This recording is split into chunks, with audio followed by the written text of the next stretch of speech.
What's good, man? It's your boy, the Wallstreet Trapper. Welcome to another amazing episode of Trappin Tuesdays, episode 94, man. Jose, I'm not gonna lie, in 1994, I was getting it on. We got a special guest tonight, so we can't talk like that.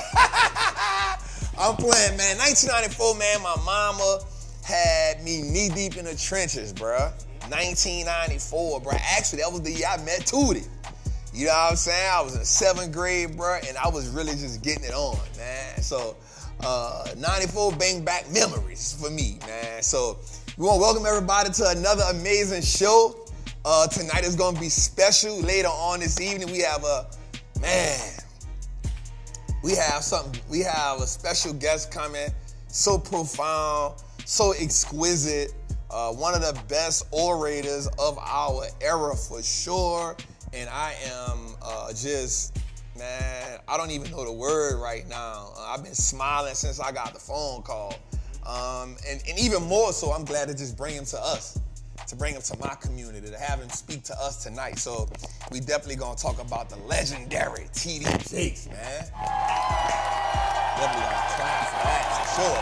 But man, before that, man, we got a lot of things to talk about today, Jose. But before we get into that today, I wanna say something, man. I wrote this down and I said, your greatest sense of satisfaction always came after you've taken the biggest risk ever. I thought about that.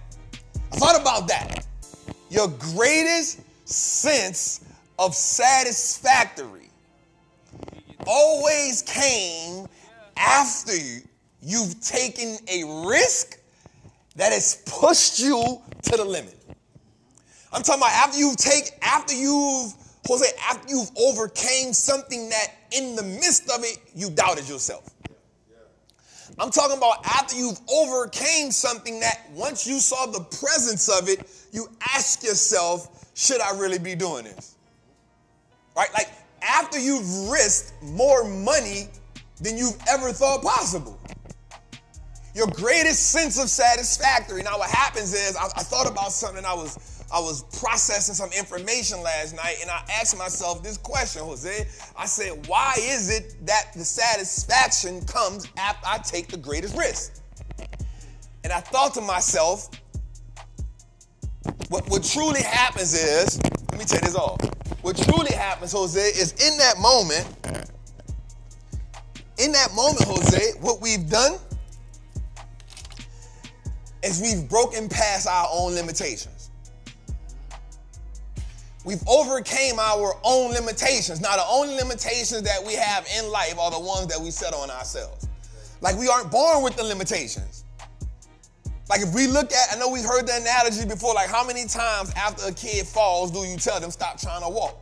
Never, right? And the kid won't try unless you brainwash the kid into believing that they can't walk. So watch this, Jose. As an adult, who has brainwashed you, or what are the self-limiting beliefs that you've anchored your actions to? Come on. Come on, Jose. What are the self-limiting beliefs that you have anchored your actions to?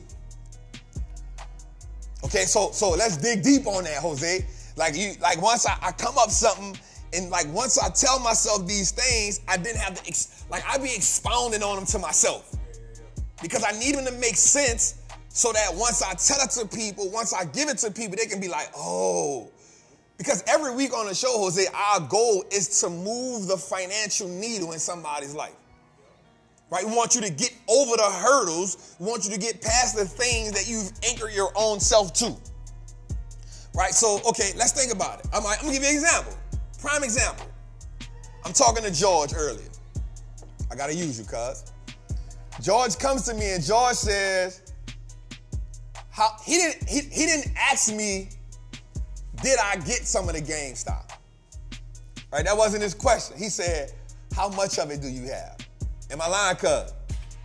He said, how much of it do you have? I said, oh, I just sprinkled a little bit on it. he said, how much do you have though? I said, all right. I said, in my long-term account, I didn't use it in the recession portfolio because those funds are accounted for. I said, but in my long-term account, I probably got about $300,000 in cash over there. I said, so I bought about 300 to 400 shares. Cuz looked at it and said, dang, I know how much that is. I said, how much? I don't even calculate how much it is. How do you know? He said, it's about $5,000. He said, you spent right about $9,000 for it. I said, hey, get out of my pocket, dog. Get out of my pocket, dog.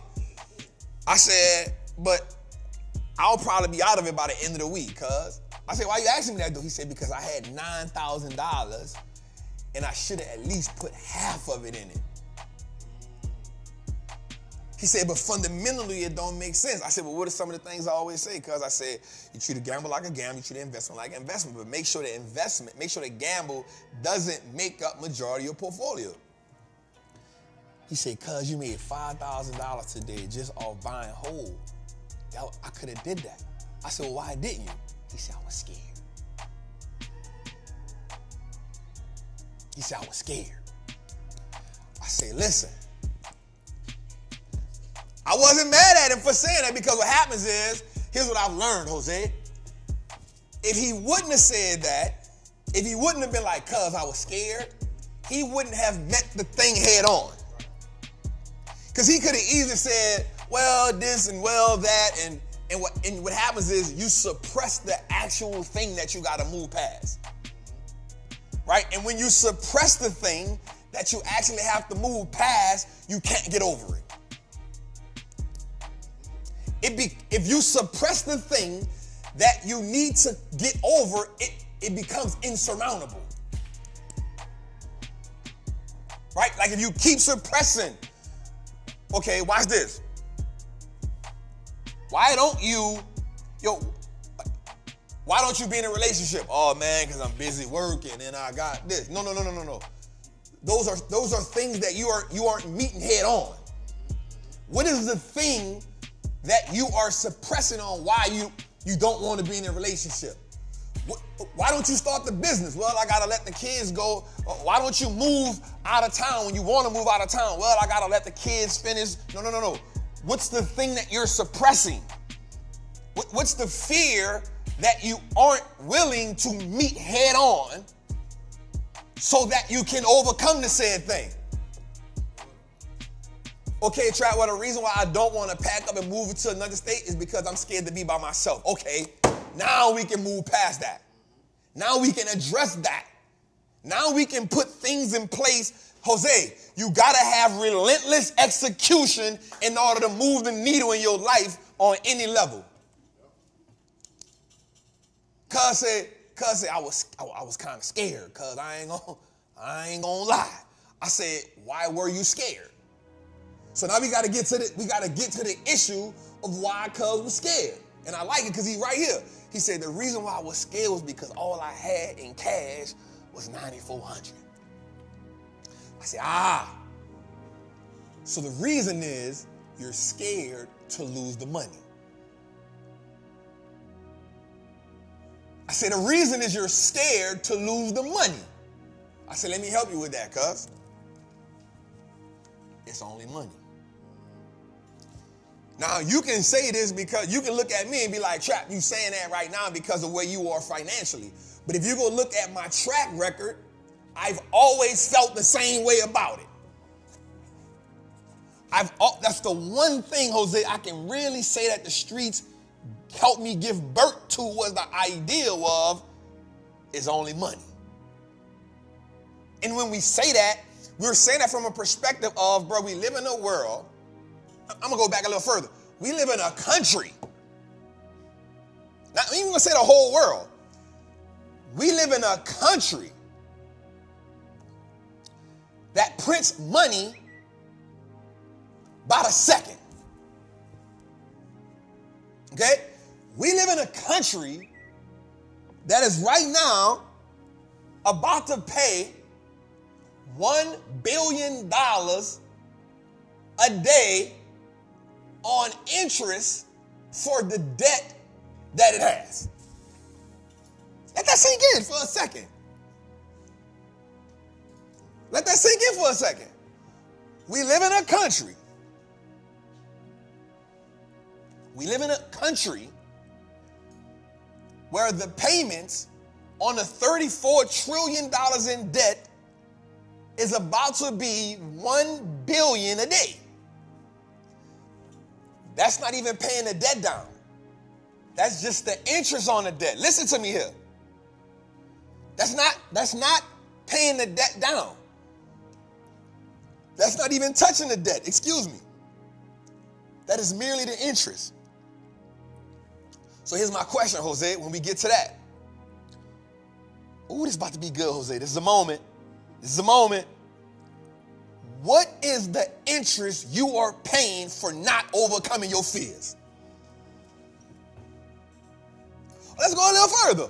What is the interest you're paying for being imprisoned by your fears? Okay, let's go a little further. What is the interest you are paying for being anchored to your fears? That's the one I wanted. I had to say it till it came out right. Jose. That's called relentless execution right there. Okay, Trappin 2 is episode 94. The name of the show is, Jose, Relentless Execution. That's it. Right? I got a question for you, Jose. What is the interest payments you are paying for being anchored to your fears? Financial fears, emotional fears, spiritual fears, relational fears. Like, what is the interest you're paying? What is the interest? How is it showing up? And how do you consistently keep paying interest on the same thing? Okay, you cannot get a different result if you keep paying interest to the same thing. I ain't talking about paying off the house. I'm just saying you paying the interest on the house of fear that you've built, that you are residing in. Come on. Come on. Like, you can't pay the house of fear off. You can't pay the house of limitation off because you just paying the interest payments on being shackled to that house. You can't pay off the interest of regret because you keep building a house. And every time, watch this, Jose, every time that you get a regret thought, every time that you get a fearful thought, every time you give a I'm not going to do this thought, you build another layer to the house. Come on, Jose. Jose, how many people in our chat have been paying interest on the fear? So the one thing the streets told me was it ain't nothing but money. I'm not gonna lie. I'm at a stage in my life, Jose, where I don't glorify the streets, bro. Let me make this clear. When you see the baking soda, when you see the triple beam, that's not me glorifying the streets. I don't care what people be saying. Right? When you hear the name Wallstreet Trap, it's not me glorifying the streets. It's me in my own way trying to build a symbol of we can beat the trap. It's in my mind, right? And the one thing I don't like that people do today is they take and say what your intentions were. That's the one thing, I don't care about people's opinions, Jose, but the one thing that really gets me is when somebody tell me they know what my intentions were. Right? Like, you don't know, my intentions wasn't to glorify the streets with this. My intentions wasn't to glorify the streets with this. It was to say, yo, we whipping up the stocks with the baking soda and we weighing them up to get fair value on the triple beam. Wallstreet Trapper was a reincarnation of, yo, we not trapping. We not getting it out the mud no more. We getting it out the market. We building wealth one share at a time. So for you to tell me what my intentions are means you know what I'm thinking. And I don't think nobody know what I'm thinking because half the time I don't know what I'm thinking. It's coming to me as I go. Right? So don't let people, watch this, Jose, don't let people take your interpretation of something and paint it the way they want and make you second guess what you trying to say. Oh my God. Tonight gonna be a good night, Jose. Tonight gonna be a good night, Jose. Relentless execution, Jose. Relentless execution. So I want to say this, Jose.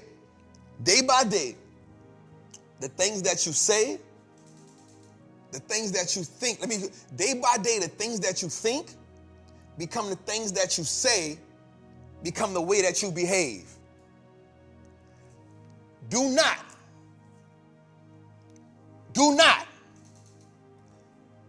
be married to a version of you that isn't the greatest part of you. Right? Do not be married to a version of you. So let me peel it back a little bit, Jose. Right? What you think causes you to speak, which is a byproduct of how you feel and how you act. Right? So in my mind, I paint that like this, Jose. Like, if I think that it's only money and I don't give it that power, then I speak about it in a certain way. If I speak about it in a certain way, it causes an emotion and it causes me to react a certain way. Meaning, man, it ain't nothing but some money. I can put it in the stock market and not worry about it losing. Because in my mind, I know the market gonna do what? Print some money. So because I think about it a certain way, I speak about it a certain way. Because I speak about it a certain way, it causes an emotion. What we don't realize is the way we speak about a thing causes an emotion. And an emotion that the thing causes now causes us to react a certain way. Let's make that make sense a little bit, Jose. If I speak about something a certain way and I talk about it a certain way, it's going to make me feel a certain way. And when I feel a certain way, I respond to it a certain way. If I think the dog is going to bite me, I'm going to say, man, that dog going to bite me. That's going to cause an emotion in me. And it's going to make me run the other way or freeze up. Because what I thought, I spoke. What I spoke, I felt. And what I felt, I reacted to. Come on. Come on. You ain't hear me, Jose. I said, what I think, I speak. What I speak, I feel. And what I feel causes me to react. Okay. So if I see the dog and I think the dog gonna bite me, I'm going to verbally say, man, that dog might bite me. And when I say the dog might bite me, I'm going to have a feeling that says, yo, I don't want the dog to bite me. I'm going to store that feeling, and that feeling is going to cause me to do one or two things. Freeze up or turn the other way. The way I thought it made me speak it. The way I spoke it, it caused it an emotion, and an emotion causing me to do what? React. Okay, let's go a little further with that. If I think that I can make money in the market, I'm going to keep telling myself I can make money in the market. I'm going to maneuver in a way that's going to let me make money in the market. And then when I see the opportunity, I'm going to have a behavior that says I can make money in the market.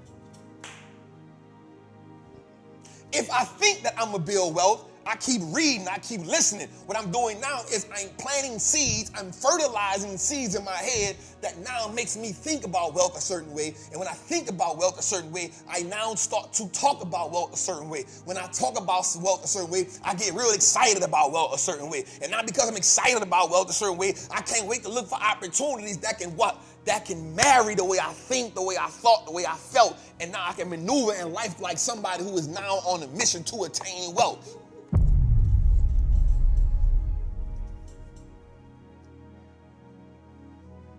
You feel me? So every day, y'all, what you think, what you speak, what you feel causes a behavior. Now watch this, Jose, when we dig a little further. The things that you've curated is not a life that you live in.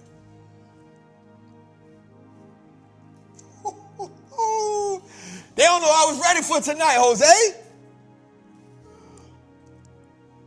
So watch this. You are currently the byproduct of all of that. But you're one decision away from changing it all. Jose, we're one decision away from changing it all. And the one decision is this.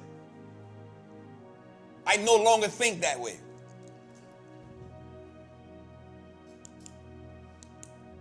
I no longer think that way. I no longer think about money the way I used to. Cause I no longer think about, man, I'm going to lose that. Why should I think like that? Let me call my cousin. Let me talk to my cuz. What I tell all my people is, because you align with me, you can borrow my confidence. I know it may not always make sense, but you can borrow my confidence. You can borrow my influence. And immediately after he said that, look what he said. He came in here while we were talking to two. He said, hey, bro, y'all ain't tired of trying making money without us?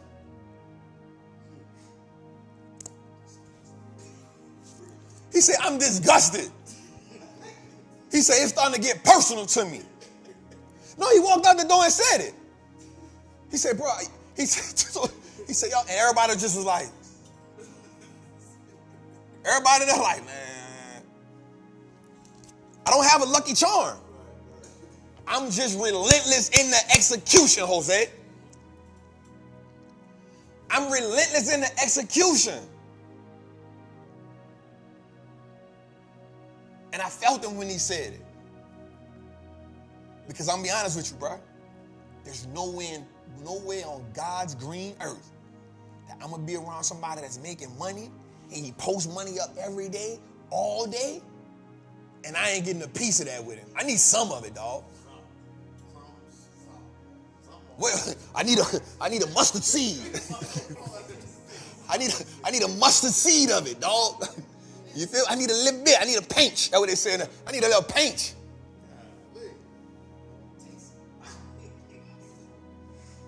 Episode 94, Trappin 2, Jose. How we feeling tonight, man? Today, bring that beat back for a second, yo. That was a hot beat. Today, let me get that beat for a little bit. Hey, we got a special guest tonight, man. Today, let me get that beat. Let me just get like 30 seconds of that beat, Today. I just need like 30 seconds of it to like warm us up. Like, I know I was talking for about 24 minutes, right? So let's give us a little, like, bring us back up, Tootie. Get us back in motion. Like, get us back in motion. Give me a little, give me a little bit of that. I need to feel, I need to see that. I like that. I like that. I like that. Hey, I'm gonna be real. Ain't no other show like this. This is the dopest show on the block. Ain't nobody, like, we give you everything when he talks. We giving you everything. The goal is to build you up. The goal is to put you in position. The goal is to give you my confidence. The goal is to help you navigate through this space with confidence, with intelligence, with precision, strategical, methodical, right? I need you to have that. I need you to have that fury when it comes to when you see the market. I want you to look at the market as a place that will change your life, not as a place that will take your financial life from you. I want you to go at this market like 300, Spartan, fearless. Fearless. I remember I asked Rick Ross, I said, what does it mean when you hear Wall Street looks like us now? He said, ain't no money that we can't get. Bro, I still hold on to that. Because I don't care what you thought you couldn't get. The minute somebody says there is no money that you can't get, it should unlock something in you. It should release something in you. When somebody look you dead in your face and say, hey, there ain't no money you can't get. Or it should make you rethink the way that you look at life. It should make you rethink the way you look at yourself. It should make you look at like, yo, there's so many possibilities that I'm not truly taking advantage of. Now watch this, Jose. The opportunities that you do not take advantage of become adversity for the next generation. Yeah. The opportunities that you do not take advantage of. The market prints money infinitely. It don't stop. I can look at the Robinhood app right now and they're going to say stocks moving after hours. That means right now, at whatever time it is, somebody is making some money.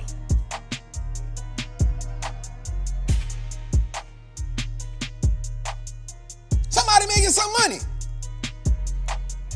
So when somebody tell me I don't got the money right now, I want you to stop saying that. I don't never, moving forward, I'm broke. You don't say that no more. I'm actively changing my financial situation. I don't want to do that right now because I'm actively changing my financial situation. That's not in my financial scope at the moment. That's it. I ain't broke. That's not in my financial scope at the moment because I'm actively changing my financial situation. You feel me? Like, that's a whole other way of, like, we're not doing that no more. We're not thinking that way no more. Man, I can't go on a trip because I'm broke right now. No. I'm actively changing my financial situation. That's not in the scope. That's not in my financial realm at the moment. All my money locked up in investments right now.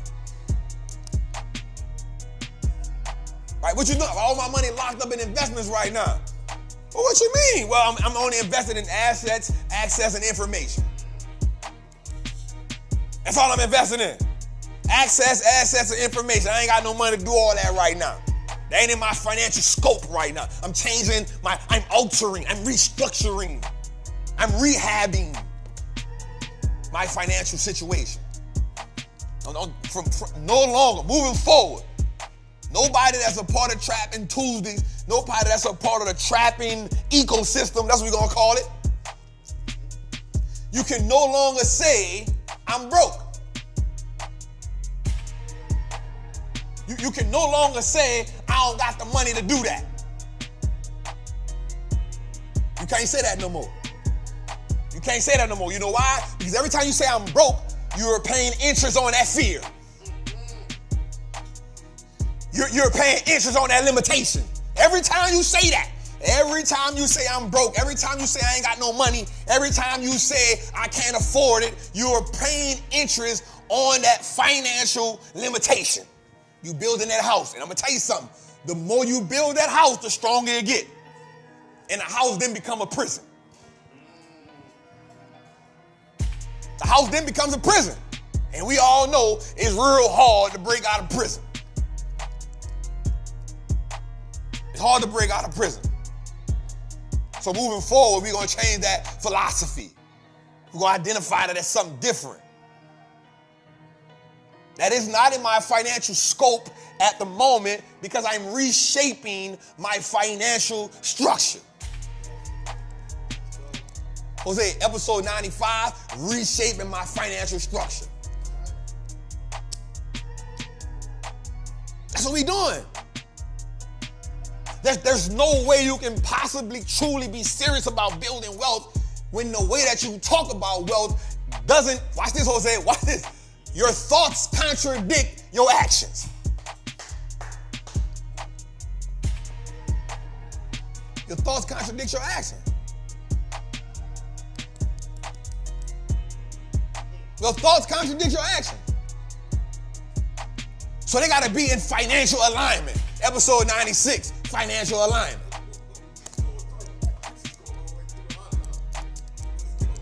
You got to get in financial alignment. Like I told Jose, I said, Jose, man, I'm hanging my jersey up. So I'm hanging my jersey up, dog, because I really just want to work on track. I want to get in tune. I want to get in line. I want to be the best version of me. So as I go into 42, I'm ready to blossom. And in order to do that, I got to get in alignment. I got to get in alignment. My thoughts can't contradict the things that I write on the paper that I say I want to do. My actions can't do that. It can't keep doing that because now I'm sitting around, you're going to be like, yo, why this ain't happening in my life? That's going to cause depression. That's going to cause unworthiness. That's going to cause self-worthlessness. Now you think you ain't capable of something when the only thing that's happening is your thoughts and the actions, they ain't coinciding. They contradicting each other. It ain't the thoughts, it ain't that. They got to come together and say the same thing. They got to be in alignment. They got to be in alignment. You can't say I want to lose weight and keep going to all-you-can-eat buffet. And then now you saying, it's hard for me to... No, it's not hard for you to lose weight. You're not in alignment. You're not in alignment. I want to be a great father, but you ain't doing the stuff that... It ain't in alignment. I want to be a better mother. It ain't in alignment. It ain't in alignment. And in order to get in alignment, we need relentless execution. Man, I'm stopping, man. Jose, let's get to the goddamn on show, man. Turn the beat up a little bit more, man. We vibing right now. They not like us. They not like us. Let's go. Woo-hoo. Hey. It's one of them nights. It's one of them nights.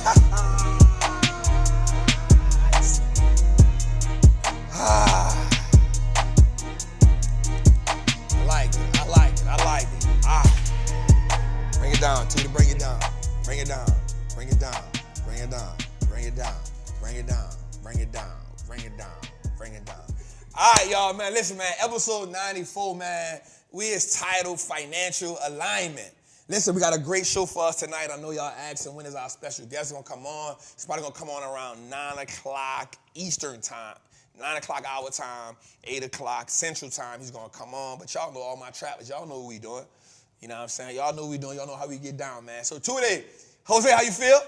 Amazing. Got a lot of people in the show tonight. You know what I'm saying? Kenny, how you feel? Feeling blessed. That's good. Sean, how you feel? George, how you feel? How you feel, baby? My daughter up here. What's your name? So I keep forgetting your name. Chris, how you feel? Good, blessed. B, how you feel? This nigga here. I knew it was coming. You heard me? Watch this. Today, how you feel, dog?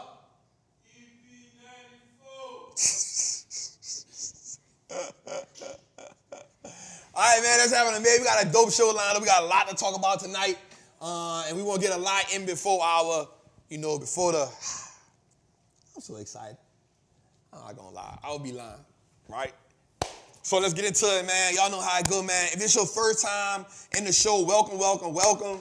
Like, if you have been here every other time, welcome home. Y'all know that. Let me shout out my people right quick. Booker T, what's happening, family? Titus Tax Pros, what's good, family? Just Me, Dave, I see you, family. Michael Anthony, I see you.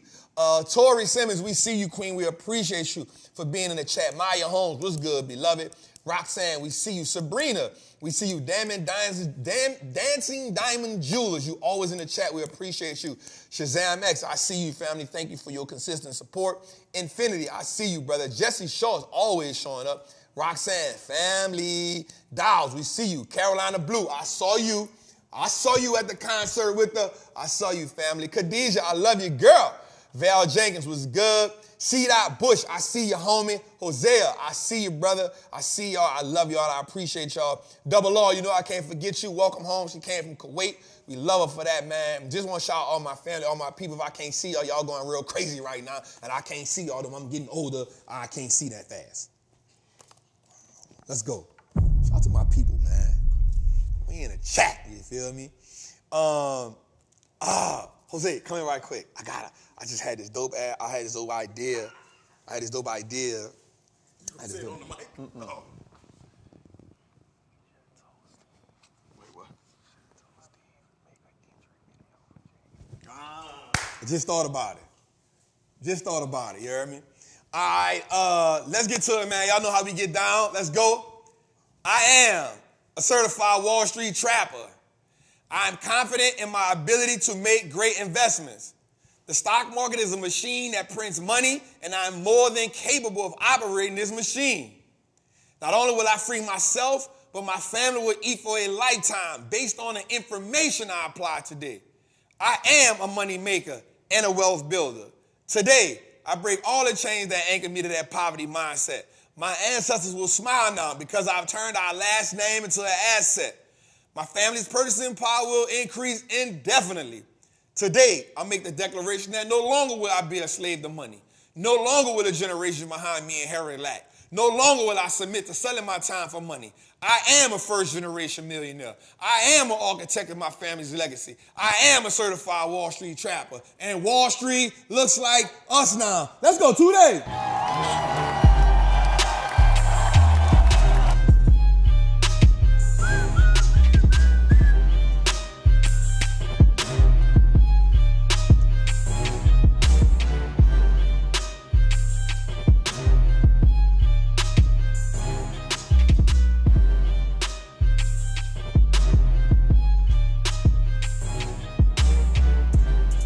I like it, Tootie, boy. I like how you feeling.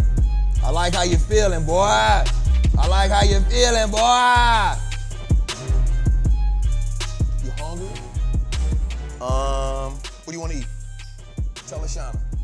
tell the audience something. All right, let's get to it. We got an amazing night ahead of us, and we got some work to do. We got a lot of work to do. All right, Tootie, let's get to it, man. How y'all feeling in the chat? Let me know how y'all feeling in the chat. Let's go. It's go time. You already know. Boy, my haircut cold-blooded on there, boy. I see it every time, boy. Every time I see it on there, boy. All right, man, let's go. Listen, I ain't got no hate to nobody, but I'm 42 years old and I still got all my hair. No shade, George. No shade, George. 42. I still got mine. Hey, when you lost your hair, dog? How old you was? When I cut it off and all. You ain't never grew back? I remember you had a flat top or something, dog. Whoa, wait, what? Yeah, I remember George had like a flat top and stuff. I was a youngin'. Oh, okay, cool. Since I've been home, he been bald. That's 16 years. That's 16 years. He been. 29, 30. Yeah. See, that's how I know I'm ahead of the game. I'm 40, about to be 42, and I still got them all. And you know, line, bang. All right, let's get into it, y'all. Let's get to our word on the street, man. Let's start off with all three listen, let's just talk about something right quick, dog. Like, the market has, I said something today on my live, Jose. I said, bruh, the market is, and this is no, like, I'm not speaking to nobody personally, but the market is bipolar. The market don't know what the hell they want to do, bruh. Like, I'm not gonna lie. Like, bruh, the market, it's to the point now, usually, like, I can determine, like, I have a rule. At 10:30, I know bots kick in. By 11 o'clock, I'm like, this, between 11 and 12, this is the rhythm of the market, right? 2 o'clock, there's a reestablishment of what's gonna go on. 3 o'clock, this how we gonna end.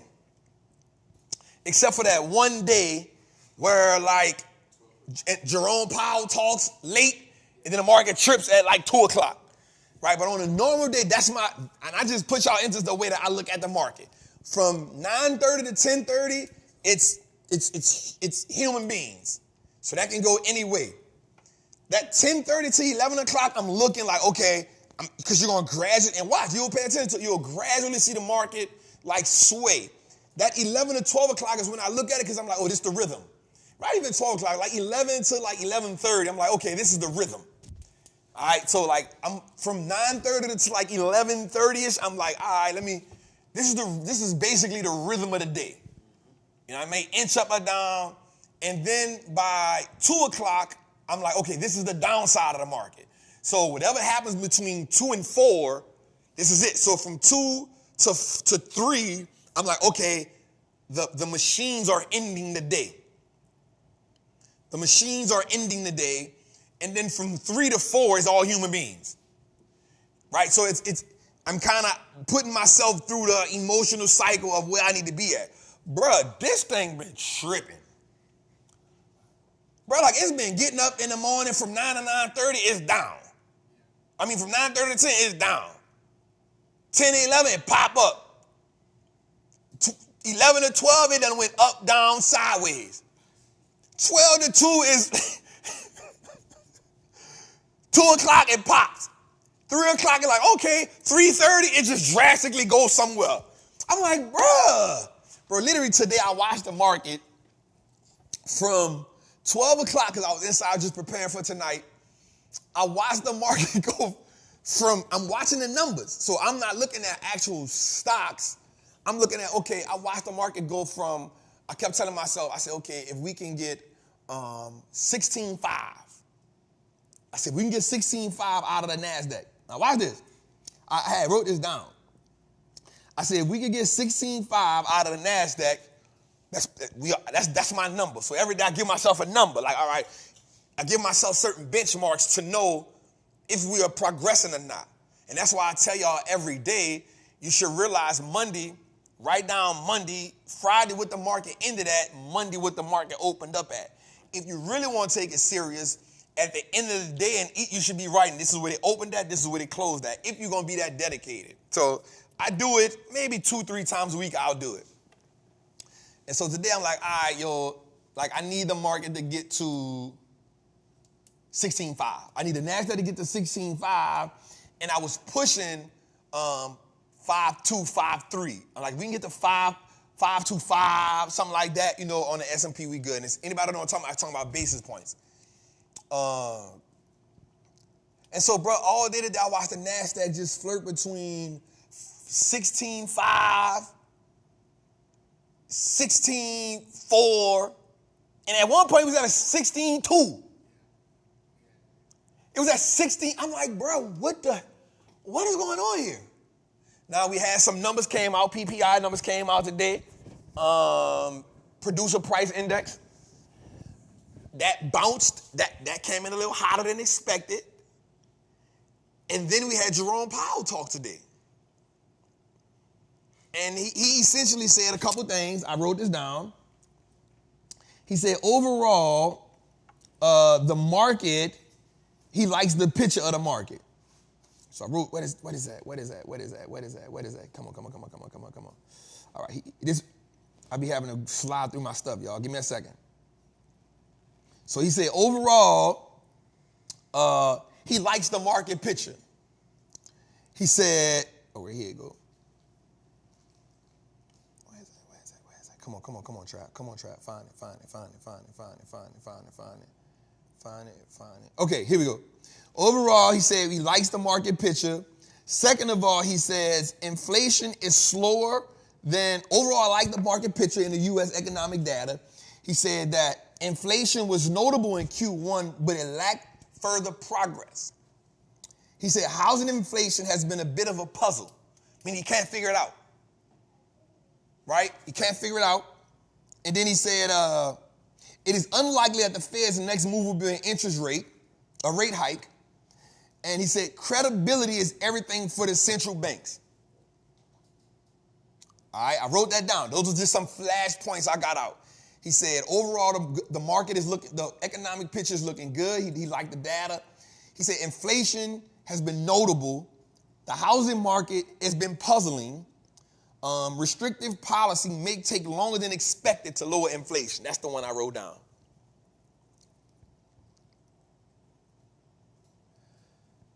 Right? He said that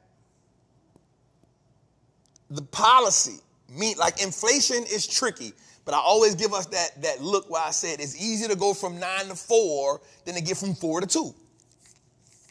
So, and we're going to get rate hikes the cut's going to be different. It might be like a quarter of a percent and 0.5%. It's going to be real tricky for us.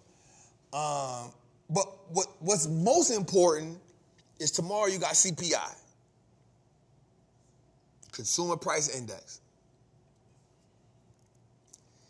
And if you don't understand this, these are the things. So there's certain things that you got to remember as we get into these spaces, there's certain things that's going to move the market for us. And certain things right now is going to be any type of economic data. Job loss, CPI, PPI, housing market. These are the things that's going to really move the market because now these are the things that are gauging inflation. All right, write that down. Gauging inflation. Right? And what I mean by gauging inflation is these are the things now that are the gauge that we're looking at inflation with. And so tomorrow you do not want a higher than expected CPI. That's what you're looking for tomorrow. Tomorrow. It'll probably come out tomorrow morning, 8:30. It's always in the morning, early. It'll be early. So you're going to look at the futures and you're going to listen to the people in the morning say, oh, we had a hotter than expected CPI number. Just know, put your seatbelt on. All right? Unemployment claims for sure. Right? So if you, in the morning, if he say, if you hear the people on CNBC or Yahoo Finance saying, yeah, we had a hotter than expected CPI, just know, buckle up. Huh? It's going to be a bumpy one. Now, if they say it cooled off, I'm helping y'all listen to. You hear it say it cooled off. If you hear consumer sentiment has cooled off, that means we all right. Go a little further, Jose. Go a little further, Tootie. Go a little further. Well, I don't want to stay there too long. All right, we came down a bit. We had 3.8 million calls, and we had 3.4 million puts. Not a lot, but the last 2 weeks we was at that 1 or 1.1. So we cooled off a little bit. We're going to shout out to the meme stocks for that. Because people buying. Let's go a little further, Tootie. All right, look. Look at that green. They said the grass ain't greener on the other side. I said, shit. We need that, Jose. We need that. We need that Clay Davis. Shit. We need that.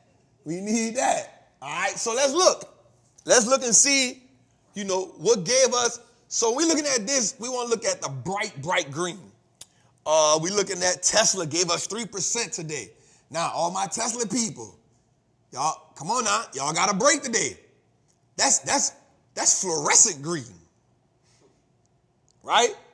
AVGO, what my people in Broadcom?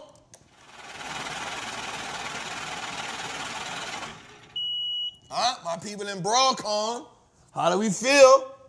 Right? Qualcomm. My people up in AMAT, how we feel?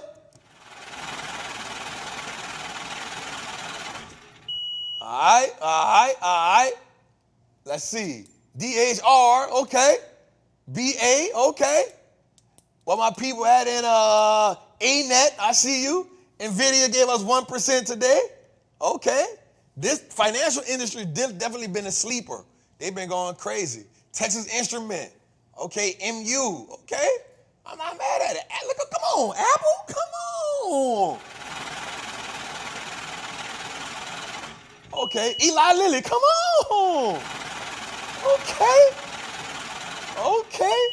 I see y'all over there. Come on now. Let's go a little further, Tootie. Come on. All right. Look, this is big, y'all. See, y'all think I go through this each and every week, but y'all don't be paying attention. This is big, y'all. I want you to pay attention to this. Go back the last 4-5 episodes. We've been flirting with 20, 27, 31, 40, 39, 54 today.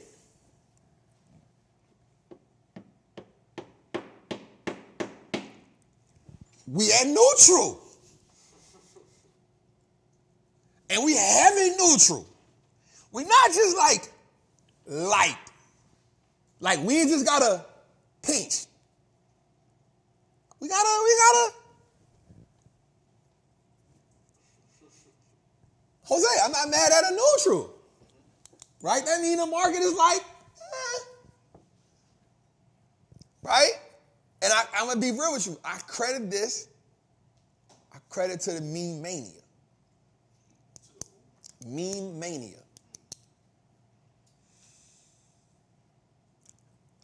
We can make money in neutral. It's harder to make, watch this. Ooh, it's about to be good, Jose. Watch this. When the market is in fear, we get in position. When the market is in neutral, it start printing. When the market is in green, we get rich. When the market is in extreme green, we get wealthy.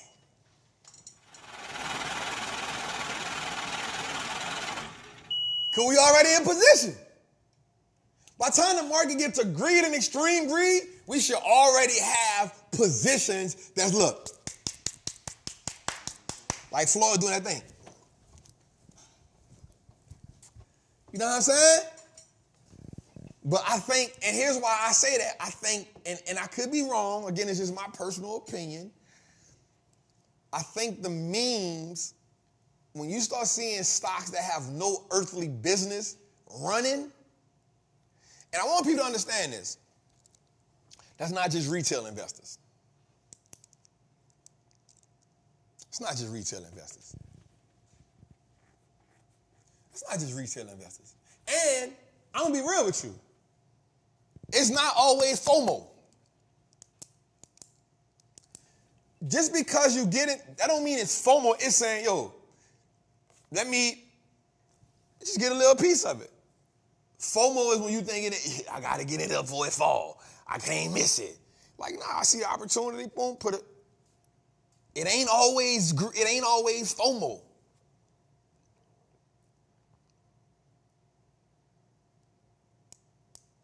Let's go a little further, Tootie. Let's go a little further. Ah, dang, Tootie jumped straight to recession.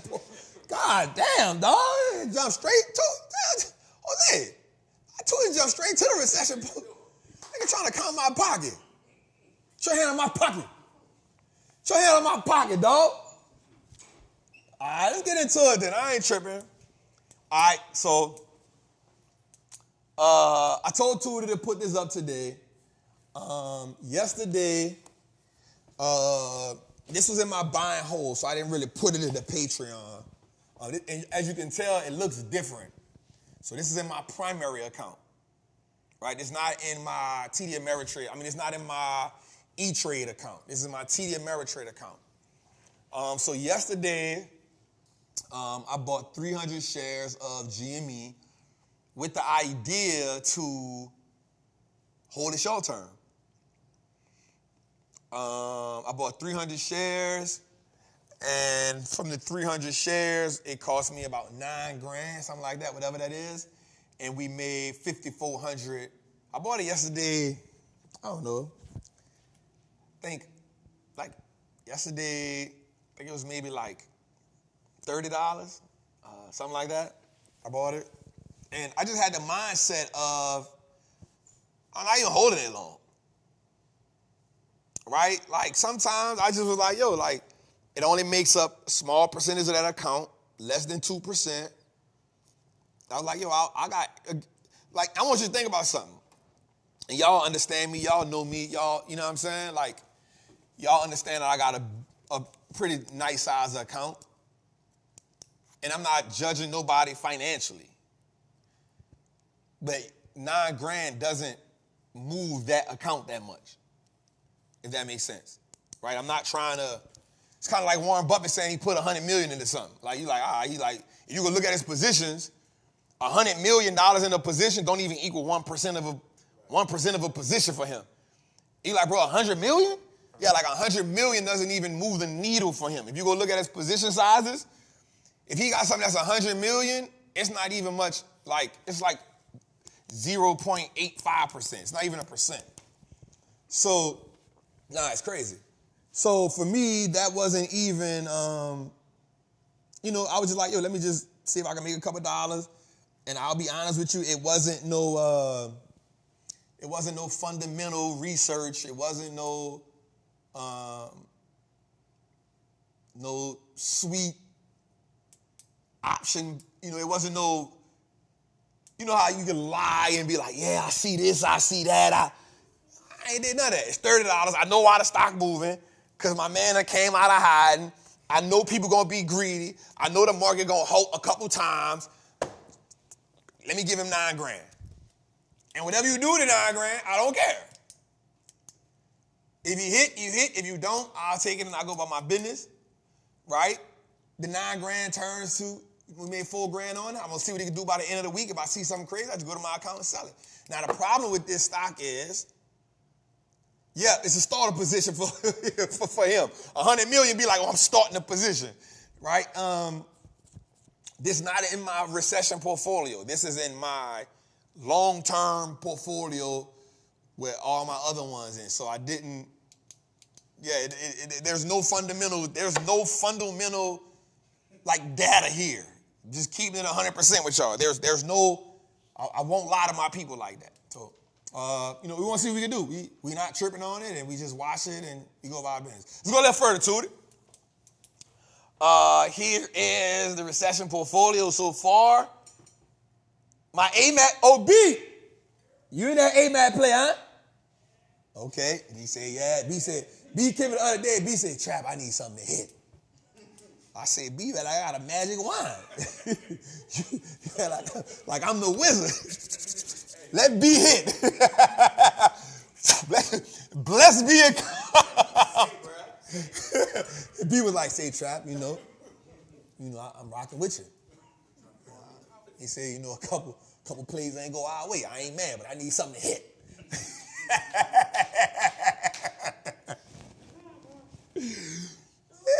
gonna go, let it be a count. But I know for sure being that AMAT play, you dig?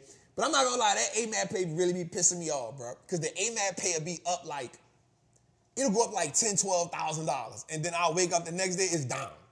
And I'll be like, bro, what the heck is going on? So, shout out to AMAT, we up. Amazon, and we up 30 grand on this play, bro. And I really want to, I gotta cut this play. It ends in June. I gotta cut the play, but I haven't. And I don't know why, because I love the Amazon. So another Amazon, we got AVGO. Talking about people in AVGO in a 1381. We got back today. AMAC gave us some work today. We like that. Fast and all, y'all know I took that as an L, but I got it to January, so I ain't really tripping. GE, okay, GE up. This was the play we put in last week. It was up, then it went down, and now we got 2,500 back from it. So we good on that. Let's go a little further to it. There y'all see, I had 2 GME calls in it. We made 15 grand on one. This is the one I put in the Patreon group. I feel good about that. Again, I won't get out of it in a week. I ain't really tripping on it. Got the Google play. Both of the Google plays. Got to get out that one up in June. Eli Lilly gave me some work today. Meta shook back for us. ServiceNow punching us in our face. This the Meta play that really like punched us down because we was in it a week before earnings, and then earnings had dropped $84. So we've been fighting to get back. Definitely somebody said it, and I'm with you, Teran. The CrowdStrike play was the only play that I felt like we shouldn't have lost money on, and that's on me for sure. Let's go a little further. NVIDIA, we got all the 3 NVIDIA plays. We up 63 grand. We up 14 grand. We up 20. We down 2 on 1. QQQ players up. Here's the play we put in last week. That one up. So if you're asking how active am I in the Patreon, we real active. Let me say something though about my Patreon group, Jose. Can I take a minute? My Patreon family, they will fuss at me is the best word I could come up with. So I put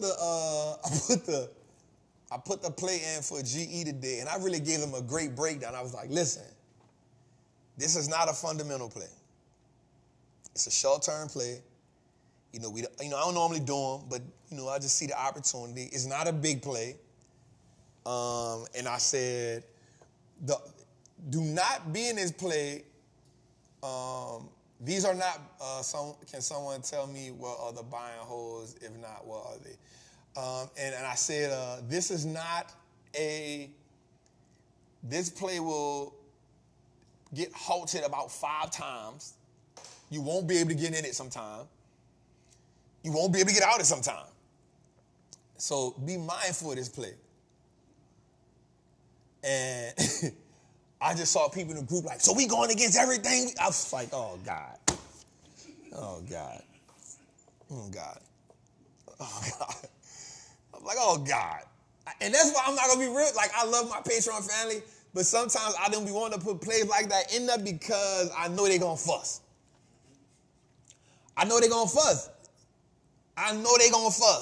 Trap, this ain't what you taught us. I try to explain that in the thing. That's literally what I'm saying in the thing. Like, I know this ain't a fundamental play. I'm really just playing what's going on in the market. It's 1% of what I got. This ain't what we doing. I can't believe this. I was like, oh man, I'm just about to erase the play out of there. Like, they be holding me to the fire, yo. And but here's what I do know. If I don't put it, they're gonna really curse me out. If I don't put it, and the reason why I gotta be transparent with them is because I know I'm gonna show it on Trappin Tuesday. I'm not gonna hide it. You feel me? Like, I'm not going to not show it. You feel me? I'm not gonna not show it. So because I know I'm gonna show it, I'm gonna tell them. And man, Look, Khadijah said, when I saw that, I said, Trav has gone too far. So I know what they're going to do, man. So I just, you know what I'm saying? I was just like, God, you know, like, and literally, the crazy part about the GME play was, even when I posted it, you probably couldn't get in it. Not because of that, it's because by the time I posted and come back to the thing, they had done paused it. Like, bro, like, I'm telling you, and that's why I was like, you gotta be careful. You know what I'm saying? Like, don't chase it because you see Trap in it. Like, and I ain't gonna lie, I appreciate some of the people in the picture, they was like, nope, I ain't messing with that one, Trap. They were like, nah, we good on that one. They were like, I'm good, Trap. We straight. We good. Hold on, what am I thinking? I wish I could. Jose, I can't find it. Hold up, Jose. I got it. For this one, I got it. Don't. Let me out.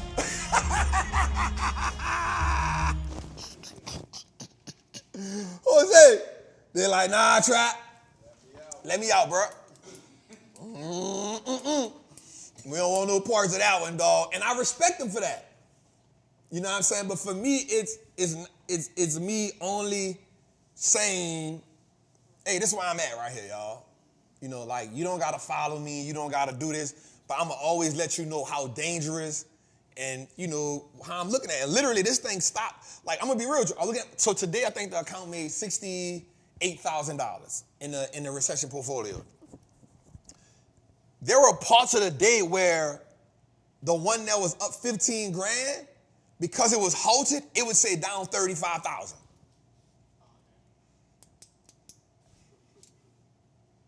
I couldn't do nothing. Like, there's gonna be times where you go on to TD Ameritrade and it have all zeros. Like, TD Ameritrade the same way. Charles Schwab did it to me too. They'll have all zeros because what happens is it's spiking so fast or it's dropping so fast, they stopping it. Like, nope. It's called a circuit breaker. Where they just halt trading for a couple minutes because too much going on at one time. You feel me? Yeah, so be mindful when you get in there because you may be like, let me get out of here, and it'd be like, nope. So it's just, nope. So just be careful. But for my Patreon people, man, I'm going to always, you know what I'm saying, I'm gonna keep on serving, y'all. Like B told me, B said, I wanted to get in it, but I looked at it twice and it didn't want to let me in. People DMing me like, Trap, Robinhood not let me in. I'm like, don't worry about it. It ain't just Robinhood, fam. This time it ain't just them. It's Robinhood, it's E-Trade, it's TD Ameritrade, it's Charles Schwab, it's because of what's going on. And I'm gonna tell you the thing about Wall Street, bro. They're so smart, they're not gonna let the same thing happen to them twice. They ain't gonna let the same thing happen to them twice. You know what I'm saying? So anyway, let's go a little further, man. I don't want to keep y'all up. All right, here goes the buy and hold plays. The Allstate play was up, then it went down on me.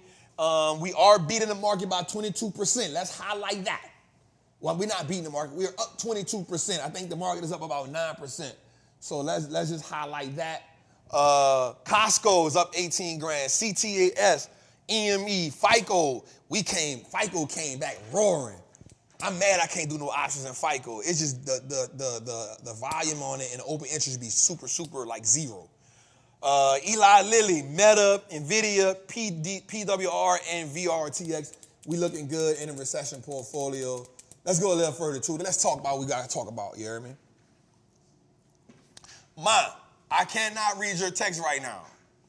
I am doing a show. She telling me, am I in the right one right now? I don't know what you in, ma. And you should not be in the Patreon. You should not be in the Patreon. All right, let's go. So, meme stock mania, man. Meme stock mania. Let's just talk about what's going on, man. Like, we in a frenzy right now with what's going on with these meme stocks, and I wrote something down that I wanted us to see.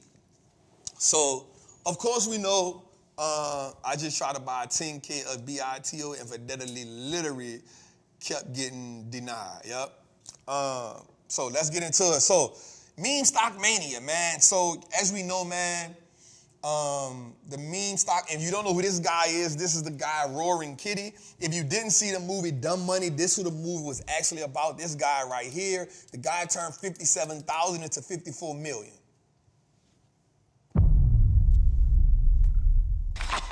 That boy is good. LaShawna was texting me all day. You bought some? I did. I had a feeling. Do not hold that too long. Do not hold that too long. I need guidance. LaShawna was like, these people are going crazy. I'm talking about they going, she sent me some stuff today. Let me tell you what I love. I love when people are enthusiastic about the market, no matter what it is. Right? I love when people are just super enthusiastic about the market. But let's talk about it. So this month alone, meme stocks have went crazy. GME is up 330%. AMC is up 122%. Reddit is up 41%. Rivian is up 26%. Neo is up 25%. Lucid is up 24%. BlackBerry is up 22%. Why are they calling them all meme stocks? Because they have bad revenue, bad earnings. There's nothing about the company that actually looks appealing. So that's why I called it meme stock mania. On the other side, damn, that stock is $61 right now. Yeah. I'm cashing out tomorrow. I'm cashing something out tomorrow. I'm selling half of the position. No. I'm in options. You can hold. How many you got? 3. Oh yeah, you can let them ride. Go on, let them ride, baby girl. Get all you can out there. You hear me? Go on, milk that horse. That's a fact. So watch this. Meme stocks have added 25 billion in market cap in 1 month. While on the other side, in 2 days, short sellers have lost 5 billion. And I want to take a minute and explain to people. 2 days, did Steve send that graphic? Huh, Tootie? About when I was explaining short selling. Check it right quick, because I want them to see it before I explain it to them. Because people think that because they use the term wrong. And they be like, I'm shorting the market. You're not. You're going against the market. You're not shorting the market. Did he send it? All right, so essentially what short selling is when you borrow. So let's say a shine right here. So if I want to short the market, what I would do is, and the reason why I'm telling you is because I'm about to get into something else with y'all that I wrote down. But if I wanted to short the market, what I would do is I would go to Ashan and say, Ashan, let me borrow so many shares of a certain stock. Right? And Ashan would say, okay, you can borrow the shares from me, but there's interest on you borrowing this from me. So you got to pay me the interest, but you can borrow the shares. And then I take the shares, let's say $400, and I sell it to the market. I sell those shares from Ashan to the market for $500, right? And when I sell those shares to the market for $500, then what happens is if the stock goes back down at a loss, I then buy the shares from the market and then return them to Ashan. And I make $100. That's what short selling is. That is an extremely hard thing to do for new investors. Right? And if you want to look at it, go look at the movie The Big Short, or go look at Billions when he shorted a company and Taylor squeezed them, what's called a short squeeze, and they thought they was going to put him out of business or make him lose a lot of money, but he had to go pay the dude who owned the shares a whole bunch of money, and then what he did wind up doing was making them lose money. Is it hard? It's extreme. On the show? I was confused, like, Yeah. So what happened was they saw a position that he had, and because he shorted it, he wanted it to go down. They made it go up. So because they made it go up, they put him in what's called a short squeeze. So now he got to go to the dude and say, hey, I need to buy some more shares from you so I can cover my short position. But because he knew what it was, Axe had to pay him he had to pay him like double. There's only one person that had enough shares to cover the short. It was a little short dude, right? It was the little short dude. No, he had to go through the short dude to get to the guy. Yeah, he had to go through because the short dude had that kind of money. He had to go through the short dude to get to the guy. And so he had to double him and pay the short dude to cover the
I ain't tripping.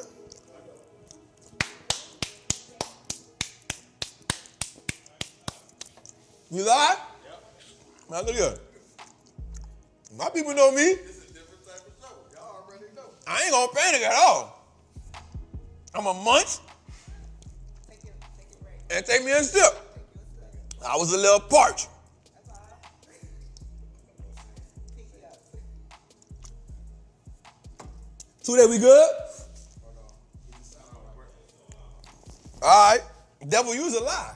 He's alive. It's gonna be an amazing show. What that devil?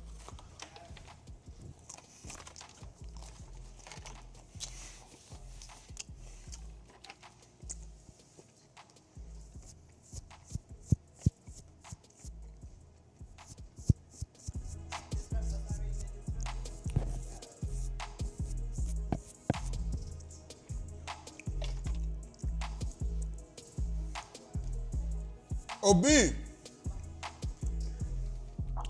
bring me your charger. The devil. Good news.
What's good, trappers, man? It's your boy, the Wall Street Trapper.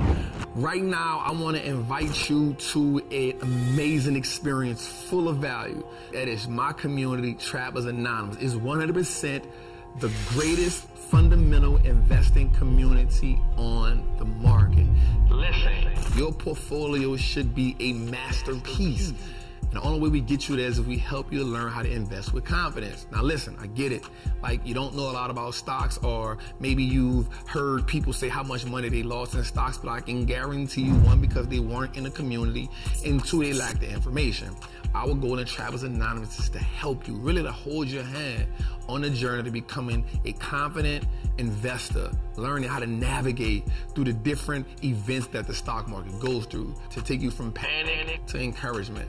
There's no better time than now. This is an opportunity only for those who are willing to be on the journey. So listen, man, click the link below.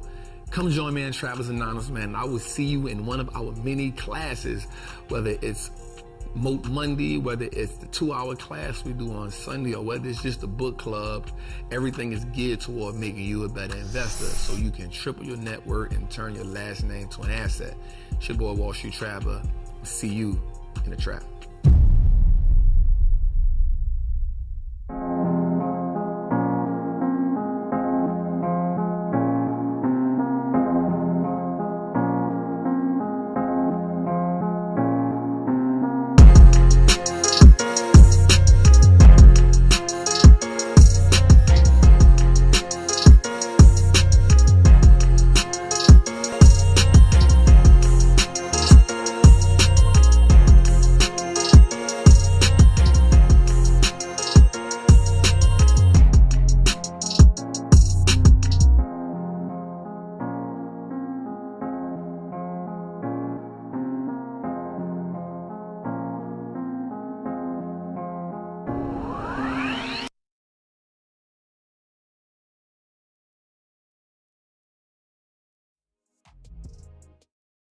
We good?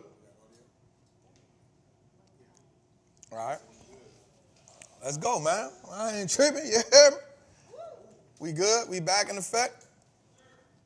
Oh, man. I love it. I love it. And I love it here. All right. Let me know when. All right, cool. Hey, shout out to my team, man. I ain't live. Where my thing at? There we go. Huh? There we go. I got it. We good. He ready? He ready? I just told him we had a little bit of situation. Tell him get. Oh man. I'll tell him when you're ready. See something? Come on, I'm broke, baby. I ain't got no money. Let's go. Bull. I see you shining, and I can smell a motherfucker with money. Even Ray Charles can see you got money. Hey y'all, so check this out. What we gonna do is, I personally am going to, let's do that. Let's do that like that. So how y'all feeling? Ooh, Jose, why you did me that? All right, so what we gonna do is we gonna get into something special right now. We're gonna lock in, and I want y'all to get y'all pen and y'all pad. I want y'all to get y'all notebook. You feel me? Cause we about to get to it. So watch this, y'all. We had a little. We had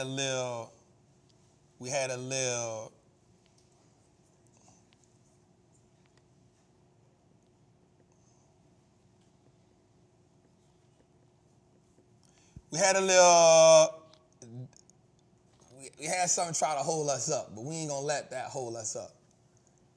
We ain't gonna let that hold us up.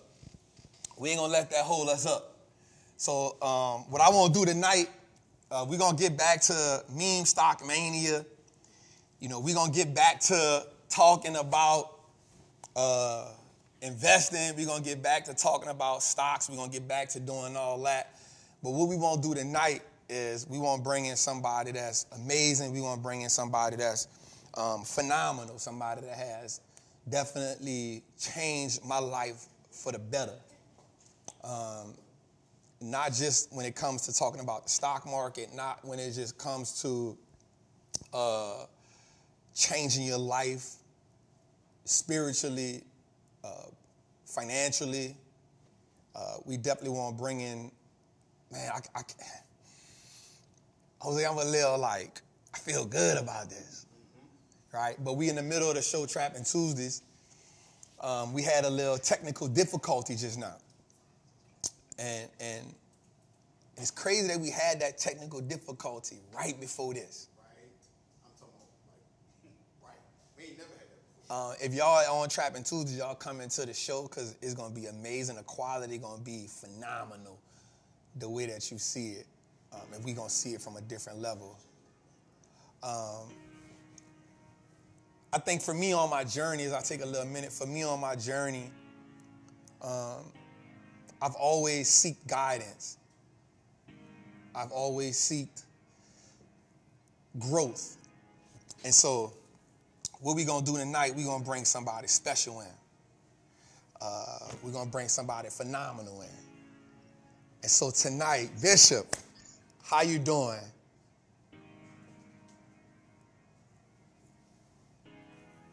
I'm great, man. How are you? I am amazing. So what I want to do, I want to give you the proper introduction that you need, right? So I have the privilege and the honor of introducing you to someone who needs no introduction, a powerhouse of a man who has both changed the game, not just in the spiritual world, not just getting us right spiritually, but also financially, from entrepreneurship to showing us what fatherhood looks like, husbandry looks like, for showing us what manhood looks like, how to overcome adversity and still stay true to yourself. Bishop, we want to just tell you thank you for joining us tonight. The one, the only Bishop T.D. Jakes, the man of the Potter's House. His wisdom transcends and touches us all in so many different ways. So tonight, I just want to tell you thank you, and we are honored to have you tonight. Thank you, thank you, thank you. I've been looking forward to being a part of this. Thank you for having me. I'm delighted to meet you and your audience officially. I've been told you many times. I'm glad we get a chance to talk faith. Yes, yes. Listen, I know I DM you all the time. And I just want to tell you that. So, man, this is such a great moment for me because maybe 2 years ago, I told my audience, we're going to talk to the bishop, y'all. And I just know, I told them that on this show live. I said, we're going to talk to the bishop.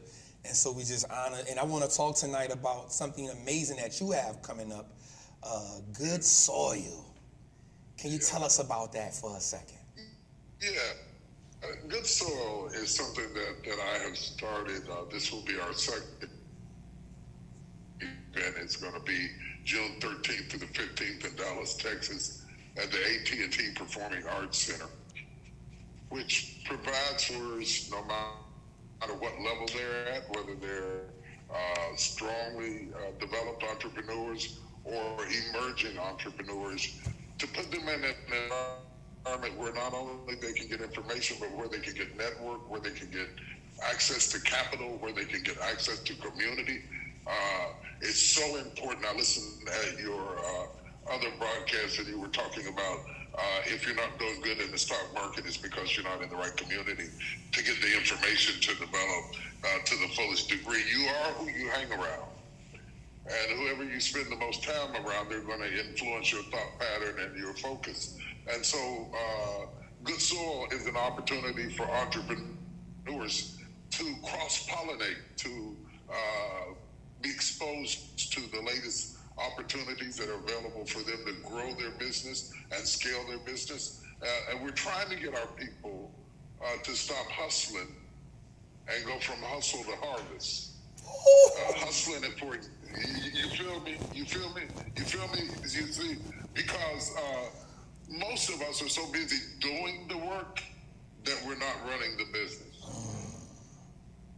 So if we're so busy in the kitchen frying the chicken that we're not watching receipts of other shops because we are afraid to let go of being a human being. An entrepreneur, you may start out doing. You may have to start out at that level, but ultimately is to transition to the point that you work yourself into a position where you can think your business and not just do your business. And we've got all kinds of companies that have developed around us. We've got a $500,000 reserved for people to do fast pitch competitions to get access to capital. But not only that, the SBA is joining us. Other minority banking institutions are joining us. Even if your credit isn't perfect, we're going to walk you through mentoring and development and training so that you can be the kind of entrepreneur that you really want to be. And not only is it an event, it's a continued experience because we have the Good Soil HQ, which is an app that everybody can download right now for free, who are entrepreneurs, where there's a community of us who are emerging and evolving and developing. And then when we come together in June, we're going to cross-pollinate with Pinky Cole and yourself. We're glad to have you. Let me announce you're going to be one of our participants and one of our facilitators and provide the kind of content that is powerful. Tabitha Brown and a host of others are going to be in the room, all in one space and one time for you to grow so you can secure your future. Long answer, but that's... No, we love it. Listen, Bishop, we hanging on to every word that you give us, right? You said something, though, that I love, because you said that we got to go from hustle to harvest. That's so pivotal and iconic, just hearing that. And I thought about something. Too many times, I wrote this down, and I'm glad you said that. Too many times we get taught about the promise of entrepreneurship and not the processes that come with entrepreneurship, the systems, right? And I think that this is a reason why so many people fail in entrepreneurship, because they get sold on how great it is, but they never have the documentation that takes us to the next level. And so I know that with so many opportunities at Good Soil, we're going to get to learn those processes along the way too from some of those teachers and some of the speakers that you have given us. How important is it for you to have processes? Because I always think that the promise is a byproduct of the processes that we have persevered through. You're absolutely right, particularly in business. You don't really manage people. You lead people, you manage processes. And a lot of people are trying to manage people. People don't like to be managed. You want to manage the process. If you get the process right, the people might be interchangeable. People come, people go, they move, they die, they get sick, they get pregnant, they do all kinds of stuff. But when I look at your own life and your own story, you transformed your life by equipping yourself with knowledge. The Bible says, my people perish for the lack of knowledge. Businesses perish for the lack of knowledge. And so it's not about trying to make you rich. It's about trying to make you able to send your kids to the college of their choice. It's about being able to help people who are downtrodden without destroying yourself. It's about being able to take a vacation and spend some quality time. And the leading cause of divorce is over finances. So it affects every area of your life. And then we have to understand it. We have been trained, both through school and at home and in community, that the best thing you can hope for is go to school, go to college, run up a big debt, get a job, spend the rest of your life trying to pay it off, never realizing that nobody hires you to make you wealthy. They hire you to make them wealthy. So it is impossible for people who came to this country as a product that were owned to get through their brain ownership. See, we're just a few generations from being property. And now we have come to a point of ownership. And it's not about capital alone, it's about mentality. But when you have been bought and sold, it affects the way you think, it affects your self-esteem, it affects what you want out of life, it affects what you ask for. You're trying to negotiate a raise when you are be negotiating a business. To own it is something that's not in our purview. We struggle with it about housing. We struggle with it about businesses. We struggle with it about every area of our lives. We are the nation's leading consumers and first investors. And even though that's starting to change, it has not. The digital is so pervasive, almost rivaling what it was back in the 60s. And so we have to get a different mindset about owning and negotiating from a position of strength, even if you have to own through partnership. I like that. Even if you have to own through partnership. I like that because when I think about, you said something how we are the biggest consumers, and you said that it's growing. I also realized, I talked about this earlier, of us being anchored to our limitations.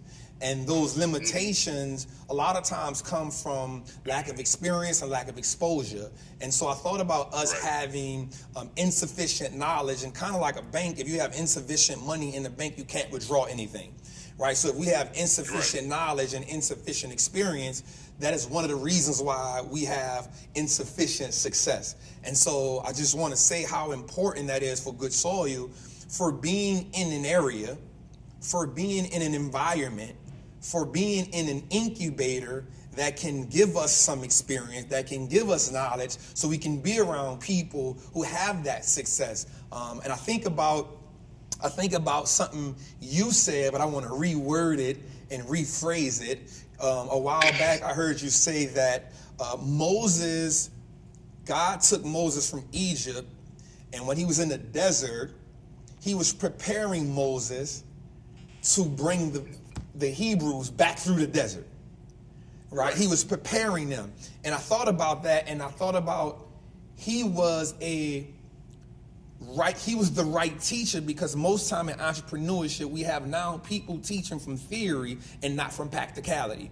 There was no way they could have made it through the desert without the practicality of Moses already being through it. So can you tell us about that? Because I heard you once say that you were born between two dead babies. And that's amazing for me, because you were surrounded by debt, but yet you blossomed to be one of the most iconic people of our time. How is that possible? And how can we look at that and say, yo, I need to be in Good Soil because I can also blossom into something amazing as well? You know, throughout the scriptures, redemption always comes from one from among you. If you can't relate to your teacher, you can't relate to the teaching. And so often you have to have gone through a desert to lead me through a desert.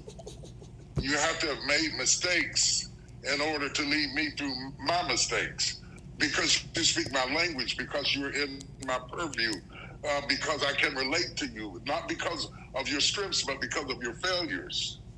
If we took a bow and arrow and we got ready to shoot it really far, we could only shoot it as far as we pulled it back. The further back we pull it, the more it propels it. So those of us who are really destined to go far often go through a time and a period where we are greatly pulled back. And Moses was pulled back. He left Egypt as a runaway. He left Egypt as an escape artist, trying to avoid being arrested. He spent 40 years hiding from Pharaoh. And all of a sudden he said, enough. And whenever you decide it's enough, you got to change your mentality and start confronting what you were running from. Listen, let me add something too. We excel wherever the floor is flat and the rules are clear. We excel. On the football field, the turf is flat, the rules are clear, a touchdown becomes possible. Okay? On the basketball court, the court is flat, the rules are clear, we excel. Anywhere the floor is flat, hip-hop, the floor is flat, the rules are clear, and in art, and in film, and in television. When it comes to business, the floor has not always been flat, and the rules have not always been clear. And if they were clear, they weren't clear to us. So people like yourself and people like myself who dug ditches and put in gas lines and fed my children by running a lawnmower and started a lawnmower service and hired people and cut grass to buy groceries to feed my kids when my gas was off and my lights were off and my car had been repossessed. I know how to get down there with you. I know how to make cornbread without milk. Come on, huh? You know what I'm saying? I know what it is to scratch your way up. And so when you come in a room full of people who get it, who understand what you are often ashamed of, and if you can see it, you can be it. But if you can't get in a room where you can see it, and everybody around you is in despair, let me tell you how important the environment is. The stats say that a boy raised without a father, if he lives near somebody who has a father, he is far less likely to go to jail than somebody who has never seen it. Even though it's not his father and he's not in the house, if he can see it, okay? So good soil is designed to put you in an environment where you can see it. And it's a registration, and we got a special just for your audience tonight that I'm really excited about. I'm going to tell you about that in a minute. But I don't think it's a registration, really. I think it's an investment. The reason we are consumers is that we're not taught to invest. We don't invest in ourselves. We don't invest by what we read. We don't invest by who we follow. We don't invest by what we see, because we need immediate gratification. So what we won't invest, but we will buy. I like that. Okay.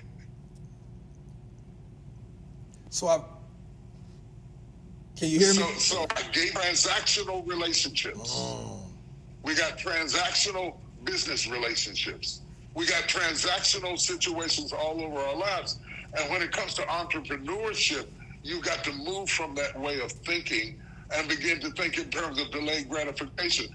When I first started my company, TD Enterprises is older than the Potter's House. When I first started my company, it was 2 years before I got paid. Because every time I got a dollar, I put it back into business. I put it back into hiring people. I put it back in team. Before building the right people around you gives you the structure that prepares you for the stress. If you're stressed out, you don't have the right structure. Getting more structure up under you is good people. My wife is always telling me about taking vacations, and she's right. I should take more than I do. But I tell her, having a good leader is a vacation. Because if I go to Hawaii and I'm going to be sitting on the beach worried, if I go to Timbuktu and I'm going to be sitting out there trying to solve problems, I might as well have stayed at home. So putting people around you who can solve problems, who bring you solutions and not problems, are the kinds of people that you need to surround yourself with. Not people who add weight, people who take away weight so that you can become more profitable, and then not spend all the profit, invest the profit back in the business, mutual funds, real estate, duplexes, quadruplexes. There's so many things that you can do now in ownership. You can go out and get an FHA loan, 5% or so down, get a duplex, rent out the other 3 places, let them pay you. You can stay there rent-free. There's all kinds of things you can do other than complain about nobody's hearing me and nobody's helping me. but you got to have a flat floor that comes with information, and you got to have clear rules. And so when the rules are clear and the floor is flat, we can hoop. I wrote down something, Bishop, when you said that. I've always had this saying that complaining is the weakest emotion that we can have. Right? I wrote that down. Complaining is the weakest emotion that we have because it does nothing but create an emotion in you that looks at everyone else. It looks for excuses instead of solutions, right? And in business, you talked about us going through and persevering. One of the things for me was, watching my mother go to prison when I was 16, losing my grandmother. So for a long stretch of my life, Bishop, I was homeless. And not just the homeless where, you don't want to go somewhere. It's a homeless where my people just couldn't take me in. So I slept in an abandoned house. I slept in a car in New Orleans for a couple years. And that resilience in me. So when I hear you speak, and I'm so fond of where you are, because when I look at myself, I'm like, okay, I'm 40. Bishop is in his 60s. And if that's the meter, right, then I still got 20 more years to go at this thing. Yes. I still got 20 more years to go, so I'm all right. I'm in a good space right now. And that resiliency allowed me to go towards failure instead of running from it. I always have this saying where you have to increase your capacity before you can increase your territory. And I look at people like David, who had to increase his capacity from fighting a lion and fighting a bear, and even that, I apologize, even that put him in position to slay Goliath, right? He could increase his capacity to be able to go through those things. So can you tell us, how did you increase your capacity? How important it was for you to go from TD Jakes production to the powerhouse? Yo, stop. What's going on here? Well, that I would end up where I ended up. I wasn't even trying to end up. I never prayed, make me bigger. I prayed, make me better. I didn't ask to be rich. I asked to be effective. See, because I didn't want to be famous if I could effective. So you got to be effective. Being a good product or a good service that you provide at a fair price that exceeds the expectations of your consumer is vitally important. Number two, build your business around somebody's problem. Anytime your business solves a problem, your marketing expense goes down. You don't have to spend a lot of money marketing a funeral home. You just don't. Because your business solves a problem. It solves a problem. Anytime your business solves a problem for somebody, then it becomes a solution for somebody. I want to go back to the thing about complaining. Complaining is putting energy behind you. What happened to you, what you've been through. Strategy is taking the energy and putting it in front of you, where you're going to, not where you're coming from. You wouldn't get on the interstate and get stuck looking in the rearview mirror because you're going to run into something. And yet our gaze is so fixed on what happened behind us that we never get beyond it to start looking at what is coming in front of us. And so this is an opportunity I thought, to be honest with you, I thought the hardest part would be getting capital from Fortune 100 companies to invest in the idea of mobilizing an army of people who have been overlooked, left out, tossed aside, and forgotten about. Now, it wasn't easy, but we did get it done. The harder is getting our people to take advantage. We want to give away to fast pitch competition people who go after business. And we would rather stay at home and complain about nobody's helping us, not understanding that God often answers prayers through opportunities that we ignore. Hold up, Bishop. You got to repeat that. You can't just say that. You can't just tell us that and get to the next sentence, right? You tell us that one more time. God often. I need to write that down. God often answers prayers through opportunities that we ignore because we want it to fall in our lap. We want to find a companion, but we don't want to leave the house. We think he or she is going to ring the doorbell like a FedEx man and come with the delivery. You have to go get it. You have to go where it is. You have to invest in it and not just be in the room trying to be the sharpest person in the room. You want to get the information.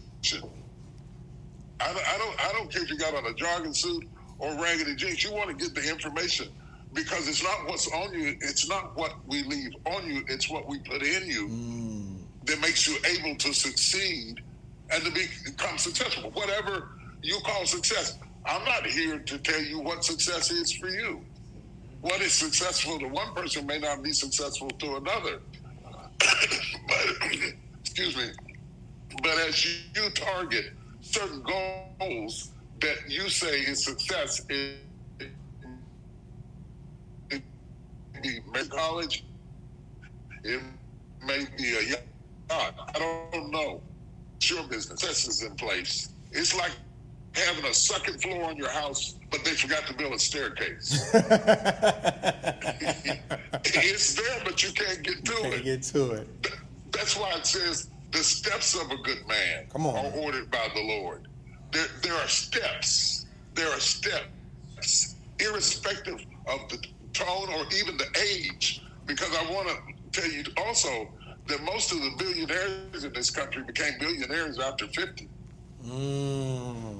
That's true. So this notion that I'm 30, I'm behind, I'm 40, I'm too late. No.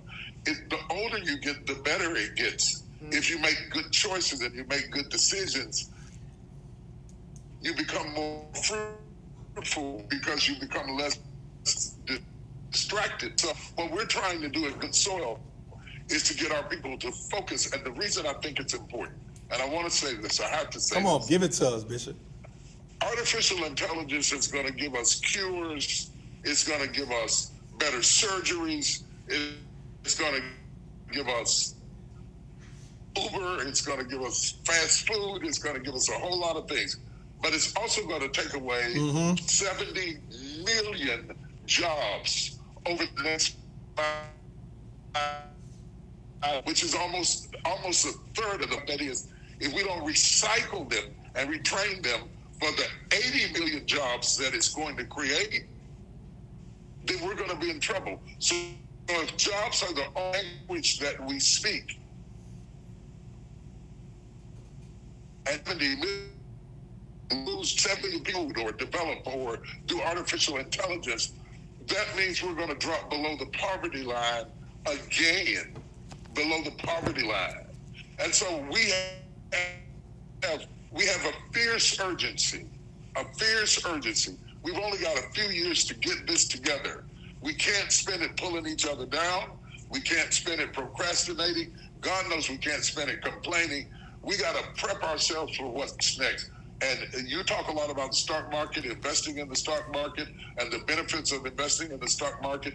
We can't follow our grandma's rule and put the money up under the mattress. Okay? That's not going to work for you. We can't just put it in the bank. The interest rates are so low that by the time you pay capital gains on the interest that you made, actually have a deficit. So to increase. But let me go beyond the stock market. You can create your own stock market by investing, by developing equity funds, by investing in real estate, by resisting the temptation to consume better than you invest. You should never, ever, ever look better than your net worth. Bishop, I was in the process right now of buying a building, and I had to learn something just now. Recently, the lender told me financially you're good, but we got to make sure you look good on paper. Right. And I never understood what that meant. I never heard of it before until I had to go through the process of looking at my net worth, filling out a personal financial statement. I was like, whoa, it took me, like, all I knew was my money in the stock market, I own a house, and I have employees, I got business structure. And he was like, no, if you're going to a lender, you have to look good on paper. We don't care, we need to see it and doc. And that took me for a ride that I never thought I would be on, but it gave me that knowledge. And so you said something that was so profound. You said that as you get older, you start making these better decisions. And I want to talk about how important that is in good soil, because what it sounds like to me is when we come to good soil, we get fertilized. We get prepped for the promise. We get fertilized, right? We are good seeds, and you put us in this incubator to fertilize us. And I wrote something down because we can't be consumers. You are 100% correct. I preach that. I pound the table that $1 that's not moving is $1 that's losing. And so we always need our money to be moving. And so I said there's 3 things that we should always spend our money on. It's information, access, and assets. We should always be spending our money on those 3 things. And I look at good soil as actually all 3. It is the information, it is the access, and then the information becomes an asset, and we become the asset because we have the information. So I want you to tell us, like, I know you told me you got something for our people. Could you explain that to us? Because I'm going to tell you, like, I always take a picture and a video when I come to the Potter's house. I come once a month, right? I come once a month. I come to just get spiritually refueled every time. And I like to look at my show as a financial refuelment, where we bring people here during the week, they're making these financial decisions, and we want them to be refueled. And I want my audience to come to the Potter's house because they know how much I am about educating myself. I want them to come to good soil. I want us to be there. So tell us what you have for us, Bishop, when we come there. One of the things I learned about my church that really shocked me, only 42% of African Americans own their own home. In the Potter's house, 80% of my members own their own home. That's leadership. Because we have, you see, that's 100% increase by teaching and training and empowering people, giving people permission to dream again after they've been beat down and oppressed. What sets us apart, there are other places where you can go and get great information, but they're not always talking to us with a shared experience. When we come from similar experiences, we speak the same language, and I'm not just talking about English. I'm talking about the ability to what worries you, what keeps you up at night, what your concerns are, what your cultural uniquenesses are. And for example, African American women are going into business more readily than any other people group. Access to capital.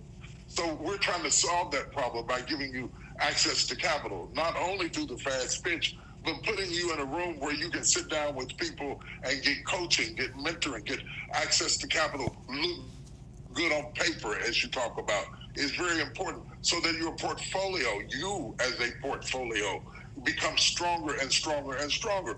We want to talk about things like, do you have a will? Do you have life insurance? Do you have, all of these are assets. And you might say, well, you know, that's money after I'm dead. Not necessarily. If you get a life policy, you can both have to pay taxes on it, can pay yourself back at a better stage in your life, or it can come out of your death benefit. We don't understand all of the benefits that come along with things like estate planning because we think it's for rich people. No, it's just for people. It's another process. It's another construct that we need to develop in order to prepare. Harvest coming in if you don't have nothing to put it in. So you want to create all of these vehicles through which you can put the harvest in. And when I talk about harvest, one of the greatest resources that we can have is relationships. Yes. And if you're not relational, you'll never be resourceful, because you're only as resourceful as you are relational. Mm-hmm. Nature teaches us that fruit comes through cross-pollination. Ooh. So if you want to follow the command of Scripture and be fruitful, you can't do that. It's not good for man to be alone. You can't do this alone. I know you're afraid to trust people. I know you're afraid to enter into partnerships. I know you're afraid of being mistreated. I get all of that. But there is a word called contract. Contract is the great equalizer. Contracts create trust because they set parameters, the rule, and you don't have to give up ownership to create a Class B status and create a chance for people to invest in your business without decreasing your ownership of the business. They can still be an investor in your business. And first of all, let's get the business. Come on. Let's stop doing DBAs. And let's get LLPs, and let's get the business to be a real, legitimate business.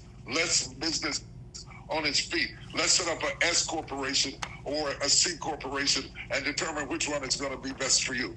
If it's the S corporation, at the end of the year, you're paying income tax, but you're not paying corporate tax, and then having to turn around and pay income tax, which is double dipping. So understanding which one is going to be best for you and incorporating it is important, because if somebody slips in your ice cream parlor and falls, they can sue the business, but they can't sue you. But if you're just DBA, if you're just Wallstreet Trappin doing business as the ice cream machine, then I can sue you and the machine and your house and your car and everything you got. When you incorporate, you're saying the business is a separate entity from me. You can sue it, but you can sue me, but it's not going to work because I put a firewall between me and my business. When I incorporate, it becomes an entity unto itself. Understanding the relevance of doing things like that, rather than, and here's the problem, we take our talent to the marketplace without putting it in a shell of a business to protect it from being violated. And so we don't understand that this isn't about being talented. You can hire talent. You can hire talent. A lot of times we go into business because we're talented. But if you're not business-minded and develop a business acumen, your talent will be exploited. Look at the great singers we've had who could sing the paint off the wall and died broke. It is not enough to be talented. You have to be incorporated. You have to be established. And that's it may be a process. You may start out just doing what you do the way you do it. But sooner or later, we have to come to the point that we go from crying to be on the stage to crying out, let me own the stage. I can own the stage longer than I can be on the stage. Whoever is on the stage is working for the person who owns the stage. I love that. You about to get me fired up. Listen, we need that. We need that. We need that. That's what we're here for. We know. Listen, we come to get that refuelment. You talked about relational, so I always talk about relationship equity. I've learned on my journey how important that was. Like, you spoke directly to me when you said, you know, I know you don't want to, like, I had to get out of, like, I'm not dealing with business with people. I don't want to do that. And I had this financial trauma. Bishop, I'll be real with you. I had this financial trauma that I have to consistently work on as I evolve, of saying, I don't want to go back broke. I don't want to be homeless again. I didn't grow up with my father, so I'm providing a life for my daughter that she's never had. And I realized that if I don't build those relationships and nurture those relationships, then I am one decision away from going back there. You're absolutely right. And let me jump in and say something here. If you had not been through everything you've been through, you would not be you. Yes, sir. People who come from third world countries and come over here, they're focused because of what they left behind, because of the struggles they had. Struggles are an opportunity to make you, and a lot of that, I don't ever want to be broke again. I don't ever want to be homeless again. I don't ever want to be destitute again. You have to understand what brings you here won't take you there.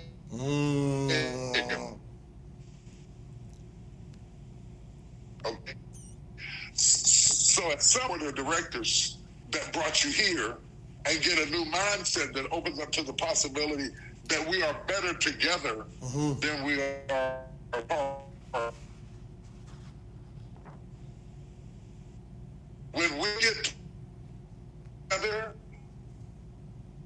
we move things together. Notice, Gray, there were two angels sitting on top of the stone. Come on. If angels don't move alone, then why should men move alone? If Jesus picked out 12 men and he's Jesus, why don't we surround ourselves with people that contribute to the vision? And he didn't pick not one rabbi. We pick out people because they're friends of ours or because they're related to us, and that doesn't necessarily mean that they can contribute to the vision. It only complicates the decision when you only put people around you that are close to you. You lose objectivity when you have to correct, amend, or release them. You want to be in a position that you surround yourself with talent that doesn't have strings on it. Anyway, let me drop this on you. I'm so committed to getting it to people who need it that we've got a special code that I want the people that are listening to us to write down. If they register now and they use a promo code WSTrapper24, Wallstreet. I got you. WSTrapper24, they can buy one ticket and get one free, whether they are a general admission or whether they are VIP tickets. If they move now, they get the opportunity to do that. I'm trying to bring the goalposts closer to you so that the people who need it the most can get it the most. So we're committed to that. Even if we don't make what we would like to make, even if we have to invest we're investing in you and bring the kind of people like yourself and others that are going to be coming together to be here. That's an investment in you. And so the only reason I got you paying anything at all is that anything that's totally free, people will sign up for and then not come. You got to put some skin in the game. That's a fact. You got to put some skin in the game. So what I'm doing is the code is WSTrapper24. You buy one, get one free. So that you don't come down off the mountain like Moses, all lit up, but everybody else is dancing, making around. Even if you've got a spouse, because if you have experiences that your spouse can't relate to, when you come home, what do you talk about? You know, if you got a husband that's into football, you got to get into sports. If you got a husband that's an astronaut, you got to at least speak the language so that we talk about communication. You can't communicate with people if you don't speak the language. So learning the language of success may precede the success itself. We want to teach you the language. We want to teach you the process so that you won't be intimidated in the room, so that you will understand what is going on, so that you can take advantage of this.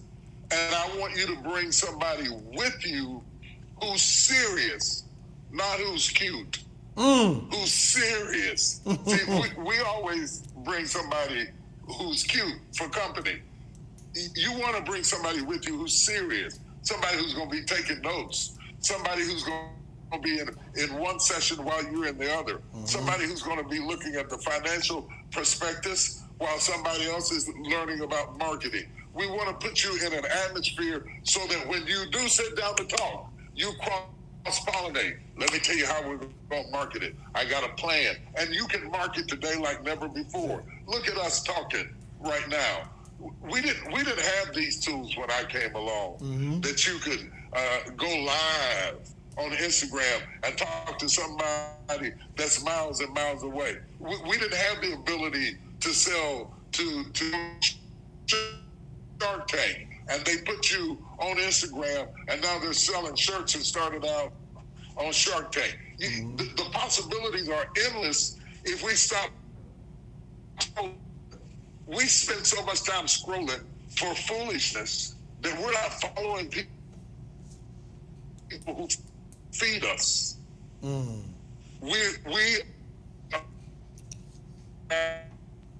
people who need us. If you have more people who are absolutely bankrupt, that's why you come from New Orleans and come up to Dallas, because you're a feeder, and feeders have to be fed. Every time. The Bible says He gives seed to the sower and bread to the eater. And the only problem I got with you coming up to the Potter's house is if you don't stop by Dragon's and pick me up some smoked oysters before you come up next time. Bishop, I have an issue with you. I got you next time. You got my word on it. I got you. You got my word on it, Bishop. You got my word on it. You got it. All I need to know is that's what you want. It's coming with me next time. I will say this for everybody who is on this live. If you just DM me the word,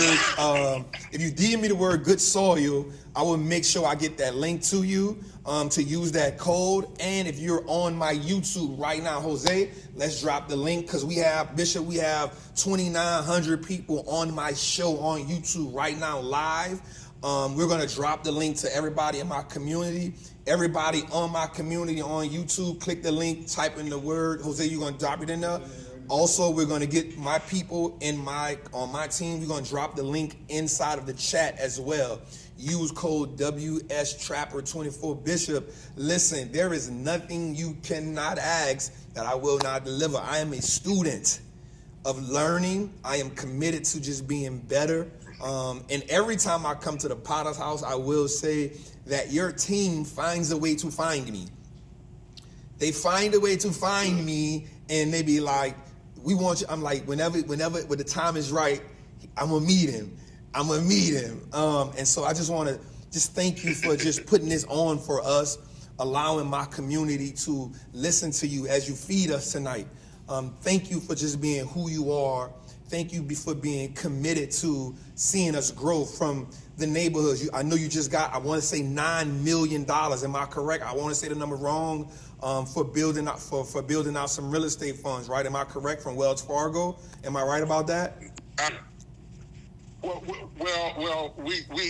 foundation just gave away $9,700,000 that we gave it away to various entities in oppressed neighborhoods that were really doing the work.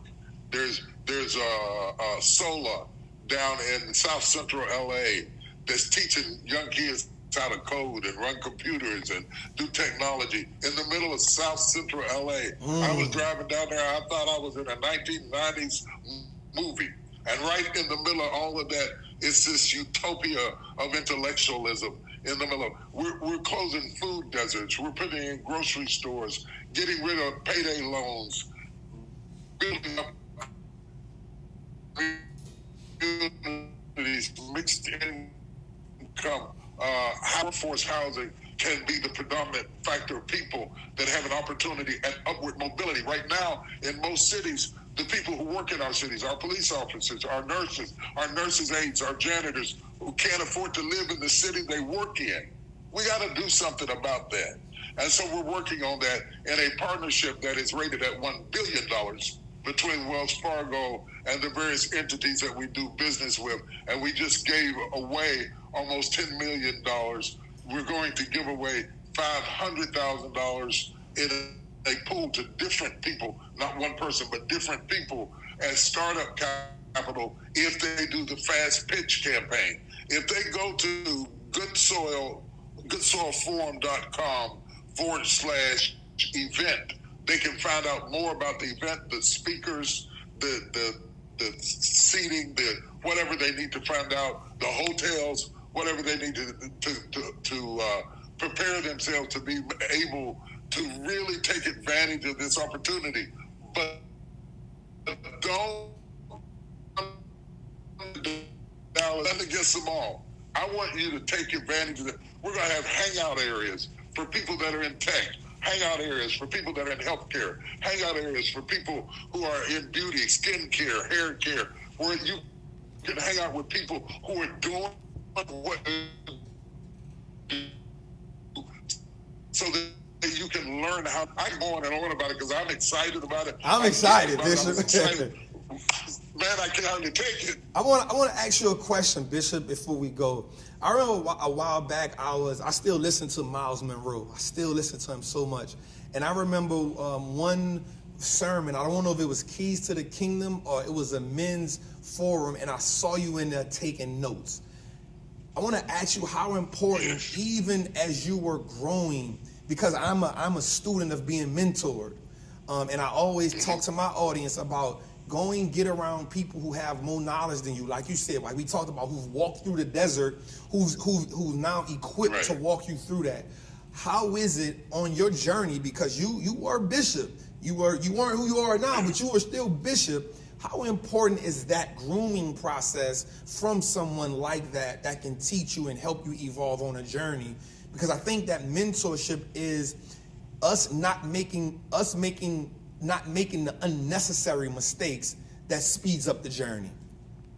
It's like my wife just had a knee replacement, but at least twice a week she goes into a therapist. Okay, the surgery is over, but the therapy comes when you are mentored on how to get your equilibrium back, how to get your focus back, how to wear heels again, how to go up and down stairs again. You get practical mentoring tools that help to make you better is extremely important. And you never outgrow needing a mentor.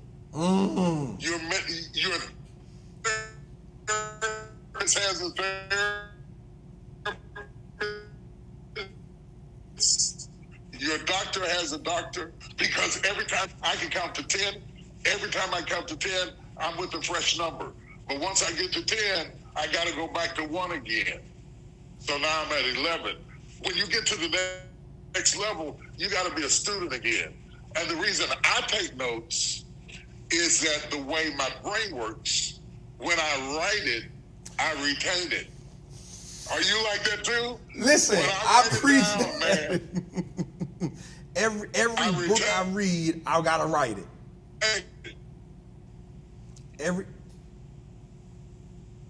Yes, maybe somebody else is different. But when you know how your brain works, I don't want to be in a room where there's good seed and good soil and then let a poor memory rob me of the experience. And I walk away talking about the food and the restaurants and who sounded the best. This is not about motivation. This is about stimulating information that causes you to be more functional. See, I didn't come to motivate you. I came to stimulate you to action so that you can maximize your potential. And by the way, if you take advantage of this buy one, get one free opportunity, you're traveling with somebody who's thinking like you, who's talking like you, who's exchanging information. While you went to one class, they went to another class. While they pursued getting their credit straight, the other one pursued access to capital and investments. While they went over here and learned about marketing, you came over here and learned about management. Guess what you're going to talk about all the way back home? What you learn. What you learn. The more you rehearse it, the more you rehearse it, the more you retain it.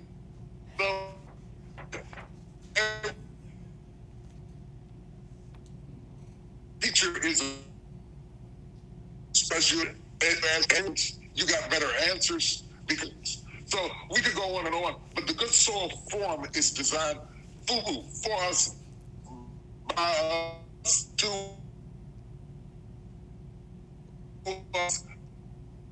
released a study that was actually done in 2022, but they just released it in 2024. We went from a third of African Americans investing in the market to now almost 40% investing in the market. That increase, it's actually 9% differential of increase, shows that there is a hunger out there for upward mobility, for stability. See, I'm sitting in my house right now, and my house is making money while I'm sitting in it, and so is yours. When you own it, it increases in value. There's more equity in the house. And the more equity you have in the house, you can get an equity loan from the house. You can get more money out of the house. You see, you got me started. Come on, Bishop. You got me started. You should have never got me started. You want to invest in appreciating assets, not depreciating assets. So depreciating assets, while you're driving the car off the lot, the money's going down. If you drove it back on the lot and tried to get your money back, they take you over to a used car dealership. You wouldn't get what you have in it now. When you want to put the most effort, money, time, and energy into things that appreciate in value.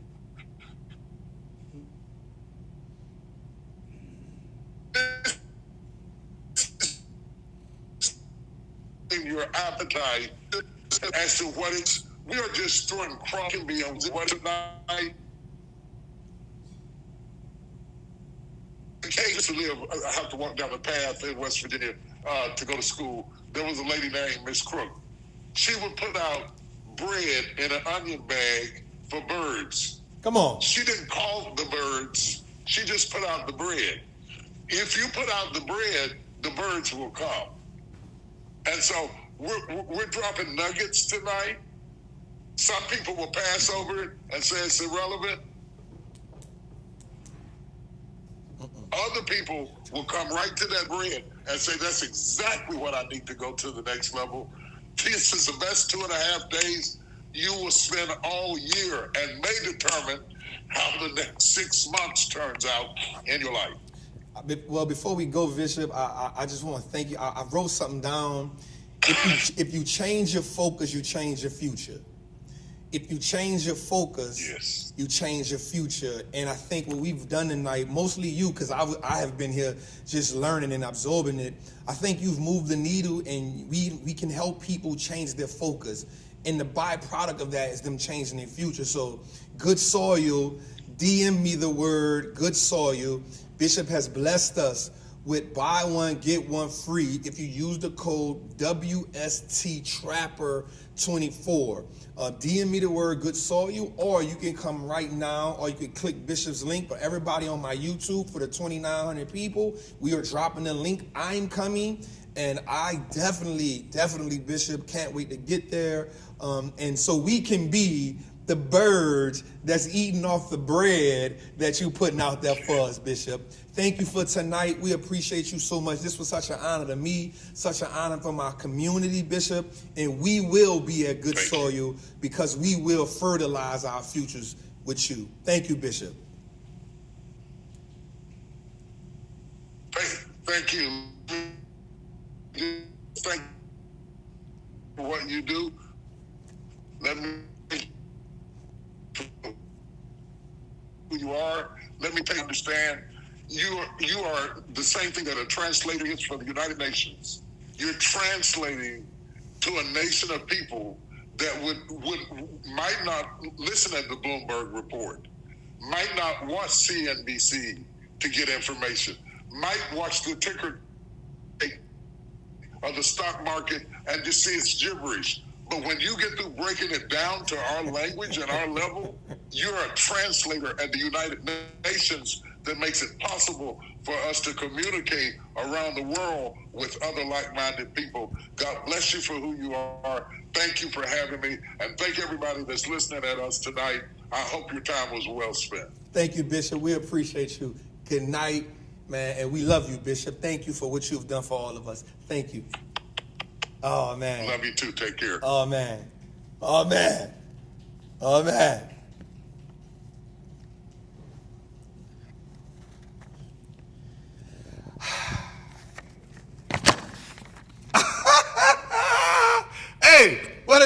trappers at? Where the trappers at? Let me post this.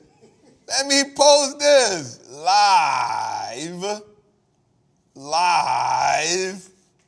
Come on, man. With the incomparable. How you spell that?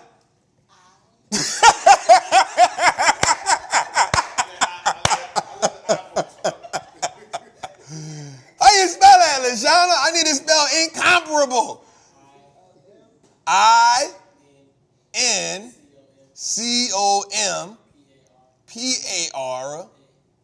INCOMPARABLB. Incomparable. I need another word. Prolific. Come on, man. Come on, I need another word. I need another word, Jose, for what we just did. Incomparable, prolific. We need another word. Come on. What the chat say? Give me a word, chat. Give me a word, chat. I need a word. Huh? Prophetic? I like it. Come on, spell it. PROPHETIC. We gotta go bigger now. We need. Ooh. We gotta add something to that though. We gotta be like live with the incomparable, prolific, prophetic. We need a We need a What's the that we getting in there? Miraculous?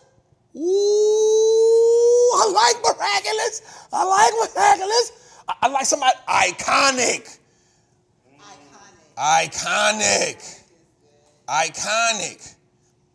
Hold up. The incomparable, prolific, iconic, most, I'm about to put something after this. After iconic, we got to add one more. One more, like one that hit it. Anointed.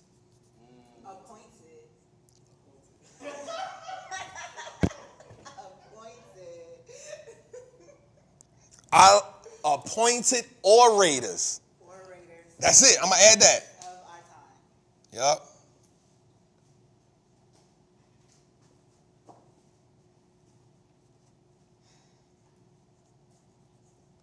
Of our time. The Bishop T.D. Jakes.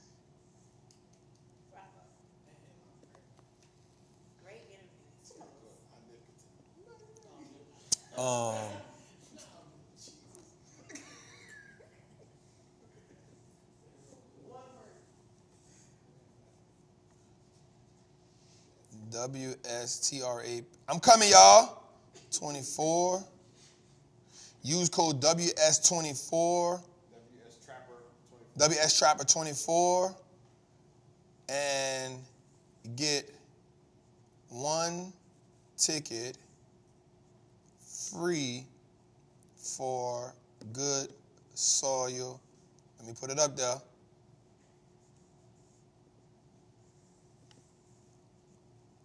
Forum. DM me the word good soil. There we go, y'all.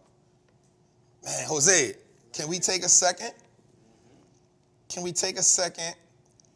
And talk about, all right, we're going to get back to this tonight, y'all. We got a little time. Jose, can we give the people can we give them an hour of Trappin' Tuesday? Huh? I got content. Man, I ain't worried about no Tootie. That nigga been off for an hour. Roll that content, my dog.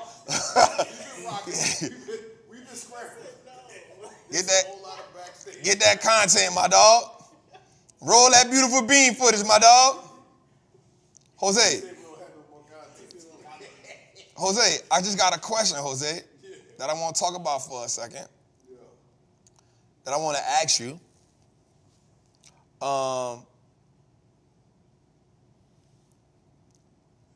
I got a question that I want to ask you, Jose. And the question is, Jose, this is something that we talked about. So first of all, let me say something to my audience. Let me say something to the trappers, man. Let me say something to y'all. Thank y'all. You know, I was on the block button hard in the chat. But I want to say something to my people in the YouTube. For the people that tap into Trappin Tuesdays, thank y'all. Y'all were I was watching y'all. Y'all were so engaged in this conversation. Y'all were so, readily available to receive what this was tonight. And I just want to say thank y'all, man. I was, the devil was trying to be busy, but we're not going to give him credit for that because we were still in there, right? Every now and then when he wanted to shake some things up, we just listened a little harder. I had my phone on Do Not Disturb. I don't know how 2 phone calls came through. Everything possible. Literally, my phone was on Do Not Disturb. We put it on Do Not Disturb. I don't know how 2 phone calls came through. I'm like, why is these phone calls coming through? Before that, we lost power. Before the bishop came in, we literally lost power 3 minutes prior. Never had that like that. We on 99 episodes. The only time we ever lost power was when it had a storm outside. That's crazy. So I just want to tell y'all, I watched the following button. It ain't move. And we had 1,500 people on the live. We had a few fools in there because I don't like turning my comments off. I think we should be able to comment how much we appreciate the moment. Commenting saying how much you love the moment says a lot about us. This is a moment. I'm listening. I'm engaged. And I try my best to just stay present, asking the question. Because I wanted to be where the collection plate at, bro? So I took notes because I'm a note taker. And he said a couple things to us that one of the things I really love that the bishop said to us was complaining is putting the problem in front of you. No, complaining is putting the problem in front of you, behind you. Complaining about the problem, complaining is focusing on the problem behind you. Strategy is putting the process in front of you. Putting the energy toward the process in front of you. Man, that was powerful. That was powerful. What you got from it, Sean? I know you wrote something down. He said, you don't manage people, you lead people manage processes. That was a bar. You say what? He said, my bad. You don't manage people, you lead people and manage processes. You don't manage people, you lead people with processes. I'm going to be real, y'all. Tonight we heard wisdom is what we heard. And I'm going to tell you, for me, I just had my hand ready to write notes. I didn't come pre-prepared as far as let me ask him these questions. That wasn't on my agenda. It was, as he talked, I'm going to write something down because I'm going to catch something and I don't want to lose it. And it's crazy how, Jose, we talked about some of the things that I talked about in the intro. When we talked about people having, that financial trauma and being held down by the fears that in my mind, I was like, bro, we just talked about this in the intro. The exact same thing. I think Bishop was listening to my intro. Bishop. They said they was watching. Bishop was listening to the intro. Bishop, you cold-blooded. Bishop, shout out to the team. Because I was like, this man got all this information. Ain't no way he was tapping into Ain't no way he done pound that on the head like that. You feel me? So thank you, man. I'm gonna be real with y'all, man. I'm just so, I'm gonna be real with y'all. That was like when I met E.T. It took me a while to get comfortable in the conversation because for the first, he like, Trap. What's up, Trap? And I'm like, bro, this E.T. What we talking about? What we talking about here? So for me, I'm not going to lie, man. Like, I know they say we don't post whatever, but this is somebody who, in my dark times, Yes. right? We talking about, my daughter know Bishop. Yep. They be like, Dad, that's TD Jakes. Because I'll watch 4-5 sermons in a row. There's somebody who I feel like nurtured me. Same thing with E.T. in my adult time. Same thing when I met Inky. Right? These are men who nurtured me in the times when I was figuring it out. Or when I felt stuck. I've always sought guidance outside of myself. Even though I may have ran through the wall the hard way, I've always sought the guidance because I always felt like the people who came before me, that's where the wisdom was. That's where the treasure was. Right? And so I'm going to always be super respectful, and I'm going to be such a student. I read some one time, it was a book, the lady said she laid at the feet of the elders.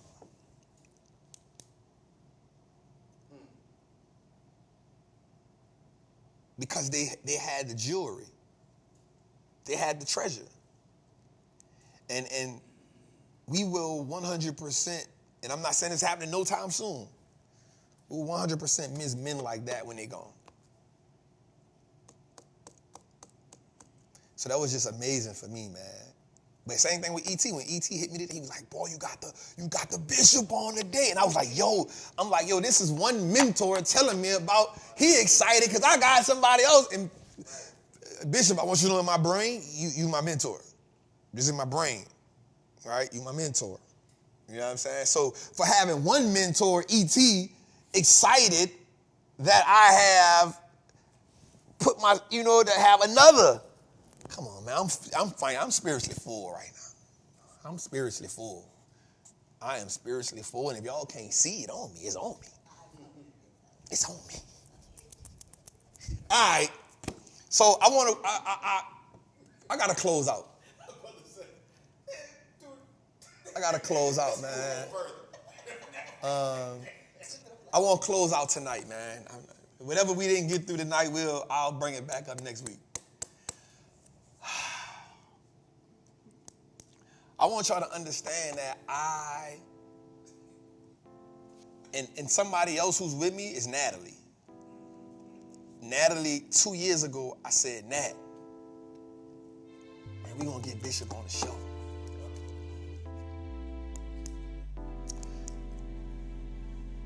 I just want us all to understand that there is nothing outside of the realm of possibility. I want us to understand that there is nothing that we cannot attain in life. The information is infinite, but we have to be dedicated to putting ourselves in the environment so the information can fertilize. So many of us, man, we try to do that thing on our own. And that's a form of trauma. The form of trauma is thinking that we cannot depend on somebody. The form of trauma thinking we always got to do it by ourselves. A form of trauma of thinking that if I do this, I'm going to go broke. If I do this and this don't go right. That's a form of trauma. And the only way to break that trauma is to consistently meet it head on. To walk with it. To not let the trauma, because every time we say something is triggering, what we are now doing is planting another seed so we don't move past it. instead of confronting it. Why is it triggering? Why don't I go forward? What do I have to do? I'm not a people person. Well, let's start getting around people so we can change that, because the people have the information that will take us to the next level.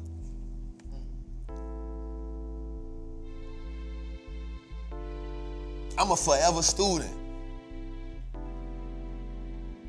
I learn at a pace that sometimes shocks me. Because I know the more I learn, the more mistakes I gotta make, which leads to the more progress I'm gonna make. You're scared to make the mistakes, which also means you're scared to make progress. I'm fearless in the face of adversity. Building wealth, this is real, y'all. Building wealth, building businesses, becoming millionaires, becoming multi-millionaires, changing our family dynamics, man, that's all new to us. It's all new to us. I was watching a movie, man, the series, Them. I watched the second one. I watched the first one a year ago or something. I'm not gonna get into too much of the movie, but I will say this. At the end of the movie, it started clicking to me around episode 6, 7, and 8. I got it. Around the first couple episodes, 5 episodes, I was like, bro, what am I watching? Like, this is not clicking. It ain't tying in. It just got me on this space. And then around episode 6, because I'm a note taker I'm mental note taking while I'm like, oh. In episode 6, and episode 7, and episode 8, and when it ended, I realized something. The movie is ultimately about how trauma transcends from one generation to the next generation, and we don't realize how harsh the trauma is on one person than it is on another person. And we look at the person who is consistently trying to reach out and talk to us about the trauma that they're going through. We pay them no attention, we pay them no mind, until ultimately they hurt themselves or they hurt other people because the trauma has not been addressed and the trauma has not been released. Therefore, the trauma eats us alive. It eats us alive. And we got to put ourselves in situations where we can address the trauma, so the trauma don't eat us alive. So we don't make the same mistakes that the generations before us made, but yet look at the mistakes that the people before us made and learn from them. I said something earlier. The opportunities that you don't take advantage of become adversities that the generations behind you have to face. And right now, we have so many opportunities, but the trauma that we are harboring is keeping us from turning turning the adversity into opportunity. The trauma that we are harboring keeps us from turning adversity into opportunity and opportunity into freedom. So I ain't gonna say too much more, man. Episode 94, Trappin' Tuesday, was a crazy success. We're gonna drop the link. Use the code WSTrapper24. I'm gonna be there. I want to see y'all there. Good soil, man. DM me the word good soil. Y'all don't got to DM me the word. It's right there. The link right there. Y'all don't got to DM me nothing. Also, man, come join the Patreon, man. The link is right there. Jose dropped the link to the Patreon. Come join us. We professional money printers for sure. Don't take that away from us, because we do print money. We do print money, man. Get y'all merch. Go holler at George. Get y'all merch at Trapper Apparel Inc. Get your merch, man. Don't let the merch pass you by. Also, if you're on Instagram, DM me the word event on Instagram. We have about 15 or 20 seats left for our May 30th, May 31st, and June 1st event. The Portfolio Mastery, where we'll be teaching you all how to build 2 portfolios. A long-term portfolio and a portfolio that consistently beats the market. And We'll show you how to navigate the market. We'll even show you how to do some option strategies. We'll show you about real risk management. We'll show you how to navigate that.